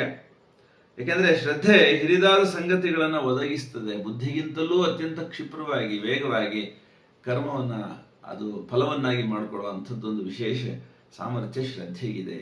ಹಾಗಾಗಿ ಶ್ರದ್ಧೆ ಅತ್ಯಂತ ಭಾವನಾತ್ಮಕವಾದದ್ದು. ಭಾವನೆಗಳು ಪರಮೋಚ್ಚ ಪ್ರಭುವಿನವರೆಗೆ ನಮ್ಮನ್ನು ಎತ್ತಿ ಒಯ್ತಕ್ಕಂಥ ಸಾಧ್ಯತೆ ಉಂಟು. ಶ್ರದ್ಧೆ ಆ ಕಾರಣಕ್ಕಾಗಿ ಬೇಕಾಗುತ್ತೆ. ಅದಕ್ಕೆ ಶ್ರದ್ಧಾವಾನ್ ಲಭತೆ ಜ್ಞಾನಂ ಅಂತ ಹೇಳಿದ್ರು. ಇಲ್ಲಿ ಜ್ಞಾನ ಅಂದರೆ ಪರಮೋಚ್ಚ ಪ್ರಭುವಿನ ಜ್ಞಾನ, ಪರಮೇಶ್ವರನ ಜ್ಞಾನ ಶ್ರದ್ಧೆಯಿಂದಷ್ಟೇ ಸಾಧ್ಯ. ಯೋಗ ಇರೋದು ಕೂಡ ಈ ಸತ್ಯದ ಸಾಕ್ಷಾತ್ಕಾರಕ್ಕಾಗಿ. ಪರಮಾತ್ಮನ ವಿಶ್ವಾತೀತನ ಪರಮ ಸಾಕ್ಷಾತ್ಕಾರವೂ ಕೂಡ ಈ ಯೋಗದ ಮೂಲಕವೇ ಸಾಧ್ಯ ಇದೆ. ಯಾಕೆ ಅಂತಂದ್ರೆ ಯೋಗ ನಮಗೆ ಆಂತರಿಕವಾದ ದೃಷ್ಟಿಯೊಂದನ್ನು ದಯಪಾಲಿಸ್ತದೆ. ಮೂರನೇ ಕಣ್ಣು ಅಂತ ಬೇಕಾದ್ರೆ ಹೇಳ್ಕೊಳ್ಳೋಣ. ಅಂತರಂಗದ ಕಣ್ಣು ಯೋಗದ ಮೂಲಕ, ಪೂರ್ಣ ಯೋಗದ ಮೂಲಕ ಪೂರ್ಣ ಯೋಗ ಸಾಧಕನಿಗೆ ಕೊಡಲ್ಪಡುತ್ತದೆ. ಅದು ಮಾನವನನ್ನ ಋಷಿಯನ್ನಾಗಿ ಮಾಡಿ ಜೀವದ ಒಳಗಿನ ಬೆಳಕನ್ನ ಪ್ರಕಾಶಿಸ್ತದೆ. ಹಾಗಾಗಿ ಪರಿಶುದ್ಧವಾದ ತಿಳುವಳಿಕೆ ಪ್ರಾಪ್ತಿಯಾಗುತ್ತೆ. ಪರಿಶುದ್ಧವಾದ ತಿಳುವಳಿಕೆ ಅಂದರೆ ಇಂದ್ರಿಯಗಳಿಂದ ಪಡೆದ ತಿಳುವಳಿಕೆ ಅಲ್ಲ, ಶ್ರದ್ಧೆಯಿಂದ ಅಂತರಂಗದ ದೃಷ್ಟಿಯಿಂದ ಪಡಿತಕ್ಕಂಥ ತಿಳುವಳಿಕೆ ಪರಿಶುದ್ಧವಾಗಿರ್ತದೆ, ಕಲಬೆರಕೆ ಆಗಿರೋದಿಲ್ಲ. ಅದಕ್ಕೆ ವ್ಯಾಮಿಶ್ರ ಬುದ್ಧಿ ಅಂತ ಹೇಳ್ತಾರೆ. ಇಂದ್ರಿಯಗಳ ಮೂಲಕ ಜಗತ್ತಿನ ಮೂಲಕ ಪಡಿತಕ್ಕಂಥದ್ದು ವ್ಯಾಮಿಶ್ರ ಬುದ್ಧಿ. ಆದರೆ ಈ ಶ್ರದ್ಧೆಯಿಂದ ಅಂತರಂಗ ಧ್ಯಾನದಿಂದ ದೃಷ್ಟಿಯಿಂದ ಪಡಿತಕ್ಕಂಥದ್ದು ಪರಿಶುದ್ಧವಾದ ತಿಳುವಳಿಕೆ. ಅದು ಮಾನವೀಯವಾದುದರಿಂದ ದಿವ್ಯವಾದುದರ ಕಡೆಗೆ, ತೋರಿಕೆಗಳಿಂದ ಸತ್ಯದ ಕಡೆಗೆ ನಮ್ಮನ್ನ ಕರೆದೊಯ್ತದೆ. ಮಾನವೀಯವಾದ್ದರಿಂದ ದಿವ್ಯವಾದುದರ ಕಡೆಗೆ ಕರೆದೊಯ್ತಕ್ಕಂಥದ್ದು ಅಂತರಂಗದ ದೃಷ್ಟಿಗೆ ಪ್ರಾಪ್ತವಾಗತಕ್ಕಂಥ ಪರಿಶುದ್ಧವಾದ ತಿಳುವಳಿಕೆ. ಇದು ಈ ಪೂರ್ಣಯೋಗ ಸಾಧಕನ ಒಂದು ಹಂತದ ಸಾಧನೆಯ ಒಂದು ಮೆಟ್ಟಿಲು. ಅದನ್ನ ಮೊದಲನೇ ಹಂತ ಅಂತ ಬೇಕಾದ್ರೆ ನಾವು ಹೇಳ್ಕೊಳ್ಬೋದು, ಈ ಪರಿಶುದ್ಧ ತಿಳುವಳಿಕೆ ಕಡೆಗೆ ಬಂದು ಮುಟ್ಟೋ ಅಂಥದ್ದು. ಅದಾದ ಮೇಲೆ ಪ್ರದೀಪ್ತಿ ಹಾಗೂ ಸಾಕ್ಷಾತ್ಕಾರ ಅನ್ನೋ ಅಂಥದ್ದು ಶುರುವಾಗುತ್ತೆ. ದೀಪ್ತಿ ಅಂತಂದ್ರೆ ಇಲ್ಯುಮಿನೇಷನ್ ಅಂತ ಹೇಳಿ, ಯಾವ ಅಂತರಂಗದ ದೃಷ್ಟಿಯಿಂದ ಪ್ರಾಪ್ತವಾಗತಕ್ಕಂಥ ಶುದ್ಧ ತಿಳುವಳಿಕೆ ಇದೆ, ಅದು ಇನ್ನಷ್ಟು ಮತ್ತಷ್ಟು ತೀವ್ರವಾಗಿ ಪ್ರಕಾಶಮಾನವಾಗಿ ಅಂತರಂಗದಲ್ಲಿ ಬೆಳಗ್ತಕ್ಕಂಥದ್ದು ಸಾಧ್ಯತೆ. ಜೀವ ಆ ಯೋಗ್ಯತೆಯನ್ನ ಪಡೆದಂತೆ ಆ ದೀಪ್ತಿ ಅಂತರಂಗದ ಬೆಳಕು ಜಾಸ್ತಿ ಆಗುತ್ತೆ. ಸಾಕ್ಷಾತ್ಕಾರಕ್ಕೆ ಬೇಕಾಗಿರೋ ಅರ್ಹತೆ ಅದೇನೆ. ಆ ಯೋಗ್ಯತೆ ಬಂದ ತಕ್ಷಣ ಆತ್ಮದಲ್ಲಿ ನಾವಿದ್ದೇವೆ ಅನ್ನುವಂಥದ್ದು, ಈ ಶರೀರ ಇದೆ ಅನ್ನುವಂಥದ್ದು ಅರಿವಿಗೆ ಬರುತ್ತೆ. ಅದು ಒಳಗೇನೆ ಬರುತ್ತದೆ, ಹೊರಗಿಂದ ಬರುವಂಥದ್ದಲ್ಲ. ನಮ್ಮ ಸತ್ವದ ಎಲ್ಲ ಅಂಶಗಳ ಪರಿಶುದ್ಧಿಯಾದಾಗ ಈ ಅಂತರಂಗದ ಪ್ರಕಾಶಮಾನವಾದ ಬೆಳಕಿನೊಳಗಡೆ ಎಲ್ಲವೂ ವೇದ್ಯವಾಗುತ್ತೆ, ಅನುಭವಕ್ಕೆ ದೊರೀತಾ ಹೋಗುತ್ತೆ. ಅದಕ್ಕೆ ಬಂದು ಮುಟ್ಟಿದಾಗ, ಆ ಹಂತಕ್ಕೆ ಬಂದು ಮುಟ್ಟಿದಾಗ ಹೃದಯದಲ್ಲಿ ಒಂದು ಪ್ರಶಾಂತಿ ನೆಲೆಸಿರ್ತದೆ. ತಿಳುವಳಿಕೆ ಪರಿಶುದ್ಧವಾದ ಕಾರಣಕ್ಕಾಗಿ ಉಳಿದೆಲ್ಲ ಅಂಶಗಳಲ್ಲಿ ಸರಿಯಾದ ಕಾರ್ಯಾಚರಣೆ ಸಾಧ್ಯ ಆಗುತ್ತೆ. ನಾವು ಈ ಮಾನವ ಶರೀರದಲ್ಲಿ ಇರ್ತಕ್ಕಂಥ ಎಲ್ಲ ಕರ್ಣೇಂದ್ರಿಯಗಳನ್ನ, ಕರ್ಮಗಳ ಅಥವಾ ಜ್ಞಾನಗಳ ಏನು ಕರಣಗಳಿದಾವೆ, ಆ ಎಲ್ಲ ಉಪಕರಣಗಳನ್ನ ಶುದ್ಧವಾದ ತಿಳುವಳಿಕೆಯಲ್ಲಿ ನಾವು ತೊಡಗಿಸಿದಾಗ ಅದು ಬೇರೆಯದೇ ಆದ ರೀತಿಯಲ್ಲಿ ಕಾರ್ಯಾಚರಣೆ ಮಾಡೋದಕ್ಕೆ ಸಾಧ್ಯ ಆಗುತ್ತೆ. ಅಲ್ಲಿ ಪ್ರೇಮ ಅನ್ನುವಂಥದ್ದು ಸ್ಥಾಯಿಯಾಗಿರ್ತದೆ. ಎಲ್ಲವನ್ನ ಪ್ರೀತಿಸ್ತಕ್ಕಂಥದ್ದು, ಎಲ್ಲವನ್ನ ಪ್ರೇಮಿಸ್ತಕ್ಕಂಥದ್ದು, ಪ್ರೇಮವೇ ಪರಿಶುದ್ಧಗೊಳಿಸುವ ಒಂದು ವಿಶೇಷವಾದಂತಹ ಶಕ್ತಿ. ಅದು ಪರಮೇಶ್ವರನ ಪ್ರೇಮ.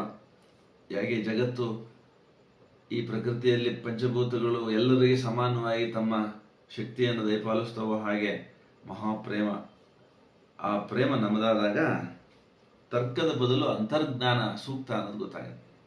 ತರ್ಕಿಸ್ತೀವಿ ನಾವು, ಇದಂಗೆ ಅದಂಗೆ ಅದೇನು ಇದೇನು ಅಂತೇಳಿ ಪ್ರಶ್ನಿಸ್ತೀವಿ ನಾವು, ಅದು ಹೋಗುತ್ತೆ. ಅವಾಗ ಎಲ್ಲವನ್ನ ಸೂಕ್ಷ್ಮವಾಗಿ ಅಂತರಂಗದ ನೋಟದಲ್ಲೇನೆ ನಾವು ಗ್ರಹಿಸೋದಿಕ್ಕೆ, ತಿಳಿಯೋದಿಕ್ಕೆ ಅಥವಾ ಹೇಳೋದಿಕ್ಕೆ ಸಾಧ್ಯ ಇದೆ. ಅಂತರ್ಜ್ಞಾನ ಅಂತ ಕರೀತಾರೆ. ಯಾಕೆ ಹೀಗೆ ಈ ವ್ಯಕ್ತಿ ನಡ್ಕೊಳ್ತಾ ಇದ್ದಾನೆ, ಯಾಕೆ ಹೀಗೆ ಈ ಪ್ರಾಣಿ ನಡ್ಕೊಳ್ತಾ ಇದೆ, ಯಾಕೆ ಹೀಗೆ ಈ ಜಗತ್ತಿನಲ್ಲಿ ಇದು ವಿದ್ಯಮಾನ ನಡೀತಾ ಇದೆ ಅನ್ನುವಂಥದ್ದು ಅಂತರಂಗದಲ್ಲಿಯೇ ವೇದ್ಯವಾಗುತ್ತೆ. ಅದು ಅಂತರ್ಜ್ಞಾನ.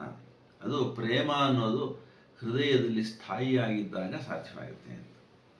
ಸೊ ಪ್ರಜ್ಞೆಗೆ ತ್ರಿಕಾಲ ಜ್ಞಾನವೂ ಪ್ರಾಪ್ತಿಯಾಗುತ್ತೆ. ಅಲ್ಲಿಂದ ಮುಂದಕ್ಕೆ ಭೂತ, ಭವಿಷ್ಯತ್, ವರ್ತಮಾನ ಎಲ್ಲವೂ ವೇದ್ಯವಾಗುತ್ತೆ. ಪ್ರಜ್ಞೆ ಸರ್ವಗ್ರಾಹಿಯಾದದ್ದು ಅಂತ ಹೇಳಿ ಮಹರ್ಷಿ ಅರವಿಂದರು ಹೇಳ್ತಾರೆ. ಈ ಆತ್ಮಜ್ಞಾನ ದೊರಕಿಸಿಕೊಳ್ಳೋದಕ್ಕೆ ಪರಿಪೂರ್ಣವಾದ ಬೌದ್ಧಿಕ ನಿಷ್ಕ್ರಿಯತೆ ಬೇಕು. ಬೌದ್ಧಿಕ ನಿಷ್ಕ್ರಿಯತೆ ಅಂದ್ರೆ ಏನಂತಂದ್ರೆ, ನಾವು ಪುಸ್ತಕಗಳನ್ನು ಓದೋದು, ಚರ್ಚೆ ಮಾಡೋದು, ವಿಚಾರ ವಿನಿಮಯ ಮಾಡೋದು, ಪ್ರವಚನ ಕೇಳೋದು, ಪ್ರವಚನ ಮಾಡೋದು ಎಲ್ಲ ಬೌದ್ಧಿಕವಾದದ್ದು ಕಸರತ್ತು. ಅದೆಲ್ಲ ನಿಂತು ಹೋದ್ಮೇಲೆ ಒಂದು ಆತ್ಮಜ್ಞಾನದೊಳಗಡೆಗೆ ನೆಲೆಯಾಗುವಂಥದ್ದೊಂದು ಅವಕಾಶ ಇದೆ. ಮುಂದಕ್ಕೆ ವಿಚಾರಗಳನ್ನು ನಿರಾಕರಿಸ್ತಕ್ಕಂಥ, ವಿಚಾರಗಳನ್ನೇ ಮಾಡದೇ ಇರತಕ್ಕಂಥ ಸಾಮರ್ಥ್ಯ ಕೂಡ ನಮಗೆ ಪ್ರಾಪ್ತವಾಗುತ್ತೆ. ಯಾಕೆ ಅಂತಂದರೆ ಬುದ್ಧಿ ತಣದಿರ್ತದೆ, ಇನ್ನೇನು ತಿಳಿಬೇಕು ಅನ್ನೋದು ಇರೋದಿಲ್ಲ, ಸಿದ್ಧಿಯ ನೆಲೆಗೆ ಬಂದು ಮುಟ್ಟಿಯಾಗಿರ್ತದೆ. ಹಾಗಾಗಿ ಎಲ್ಲವೂ ವೇದ್ಯವಾಗುತ್ತೆ. ಎಲ್ಲದರ ಹಿಂದೆಗಡೆ ಇರ್ತಕ್ಕಂಥ ಕಾರ್ಯಕಾರಣ, ಕಾರಣಾತೀತ ಒಂದು ಇರುವಿಕೆಯ ಕಡೆಗೆ ನಾವು ಬಂದು ಮುಟ್ಟಿರ್ತೀವಾದ್ರಿಂದ ಚರ್ಚಿಸಬೇಕು, ವಿಚಾರಿಸಬೇಕು ಅನ್ನೋ ಅನ್ಸೋದೆಲ್ಲ ಹೋಗುತ್ತೆ. ಅಲ್ಲಿ ಒಂದು ಮೌನ ಸಾಮರ್ಥ್ಯವಾಗಿ, ಅಂದರೆ ಮೌನವೇ ಮಾತಿಗಿಂತಲೂ ಹೆಚ್ಚು ಸಮರ್ಥವಾದ ಉಪಕರಣ ಅನ್ನೋದು ನಮಗೆ ಗೊತ್ತಾಗುತ್ತೆ. ಪ್ರಶಾಂತವಾದ ಹೃದಯದಲ್ಲಿ, ಮೌನದಲ್ಲಿ ವಿಚಾರದ ಸ್ತರವನ್ನು ದಾಟಿ ಸತ್ವವೆಲ್ಲವೂ ಪಾವಿತ್ರ್ಯವನ್ನು ಹೊಂದಿ ಪರಸ್ಪರ ಪ್ರಕಟವಾಗಲಿಕ್ಕೆ ಭೂಮಿಗೆ ಸಿದ್ಧವಾಗುತ್ತೆ.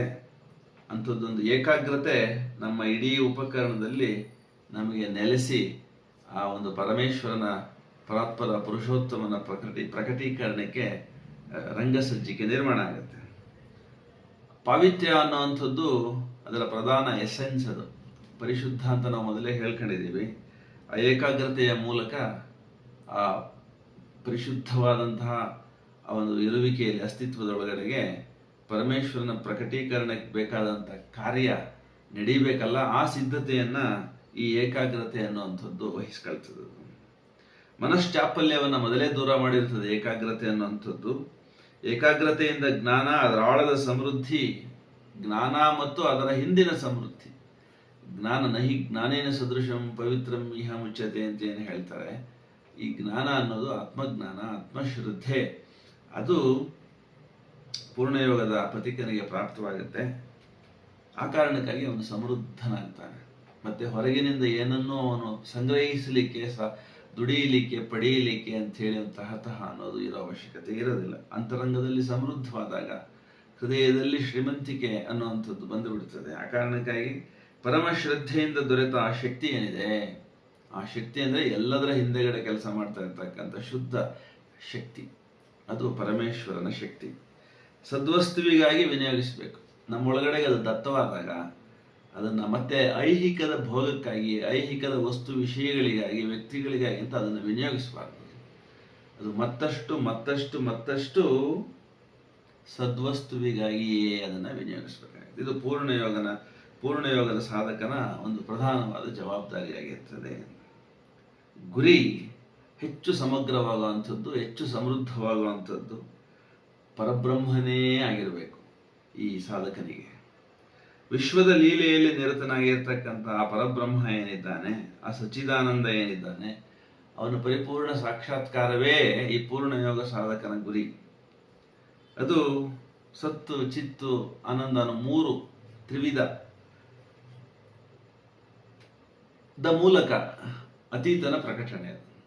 ಆ ಪರಬ್ರಹ್ಮನೇ ಸತ್ತಾಗಿ, ಪರಬ್ರಹ್ಮನೇ ಚಿತ್ತಾಗಿ, ಪರಬ್ರಹ್ಮನೇ ಆನಂದವಾಗಿ ಇಲ್ಲಿ ತೋರ್ತಾ ಇದ್ದಾನೆ ಅನ್ನುವಂಥದ್ದು ಈ ಜಗತ್ತಿನಲ್ಲಿ ಏನನ್ನು ನೋಡಿದ್ರು, ಯಾರನ್ನು ನೋಡಿದ್ರು, ಎಲ್ಲೇ ಇದ್ರೂ ಸತ್ತು ಚಿತ್ತು ಆನಂದದ ರೂಪದಲ್ಲೇ ನಮಗೆ ಭಾಸವಾಗೋದಕ್ಕೆ ಸಾಧ್ಯ ಇದೆ. ಅದಕ್ಕೆ ಸಮಾಧಿ ಅವಸ್ಥೆಯಲ್ಲಿ ಜೀವನ ಒಂದು ಇರುವಿಕೆ ಯಾವಾಗ ನಮಗದು ಆ ಸಚ್ಚಿದಾನಂದದ ಪ್ರಾಪ್ತಿಯಾಗುತ್ತೋ, ಸಾಕ್ಷಾತ್ಕಾರ ಆಗುತ್ತೋ, ಅವಾಗ ಎಲ್ಲ ಕಡೆಗೆ ಸತ್ತು, ಎಲ್ಲ ಕಡೆಗೆ ಚಿತ್ತು, ಎಲ್ಲ ಕಡೆಗೆ ಆನಂದದ ಅನುಭೂತಿ ಉಂಟಾಗಕ್ಕೆ ಶುರುವಾಗುತ್ತದು.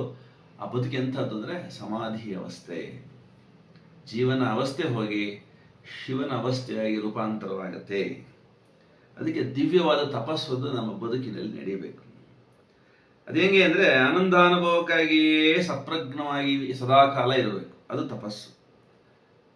ಏನನ್ನ ನೋಡಿದ್ರು, ಏನನ್ನ ಮುಟ್ಟಿದ್ರು, ಏನನ್ನ ಮೂಸಿದ್ರು, ಏನನ್ನ ಮಾತಾಡಿಸಿದ್ರು, ಏನನ್ನ ಸ್ಪರ್ಶಿಸಿದ್ರು ನಮಗೆ ಆನಂದದ ಹುಡುಕುವಿಕೆ ಇರಬೇಕು. ಅದು ಆನಂದದ ಒಂದು ತೋರಿಕೆ ಅಂತ ಅನ್ನೋವಂಥದ್ದು ಮೊದಲೇ ನಮಗೆ ತಿಳಿದಿರ್ತದಾದ್ರಿಂದ ಎಲ್ಲಿಯೂ ನಮಗೆ ಸದಾಕಾಲ ಪ್ರೇಮ ಅನ್ನೋವಂಥದ್ದು ಸ್ಥಾಯಿಯಾಗಿರೋ ಕಾರಣಕ್ಕಾಗಿ ಆನಂದವೇ ಪ್ರಾಪ್ತಿಯಾಗುತ್ತೆ, ಆನಂದವೇ ಸ್ಪರ್ಶವಾಗುತ್ತೆ, ಆನಂದವೇ ದೃಶ್ಯವಾಗುತ್ತೆ.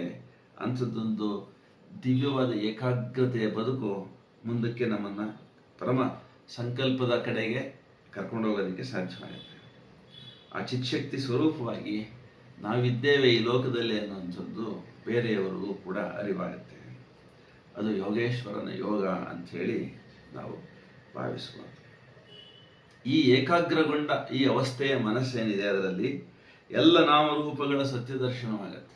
ಎಲ್ಲ ನಾಮರೂಪಗಳ ಸತ್ಯದರ್ಶನ, ಋಷಿ ದರ್ಶನ ಅಂಥೇಳಿ. ಏನನ್ನ ನೋಡಿದ್ರೂ ಕೂಡ ಅದು ಯಾಕೆ ಆ ರೂಪದಲ್ಲಿದೆ, ಯಾಕೆ ಹಾಗೆ ಅದು ವರ್ತಿಸ್ತಾ ಇದೆ, ಏನನ್ನ ಆ ಮೂಲಕ ಪ್ರಕಟಿಸಲಾಗ್ತಾ ಇದೆ ಅನ್ನುವಂಥದ್ದೆಲ್ಲವೂ ವೇದ್ಯವಾಗುತ್ತೆ. ಯಾಕಂದರೆ ಅದು ಸಾರಭೂತ ಸಮಾಧಿಯ ಒಂದು ಅವಸ್ಥೆ.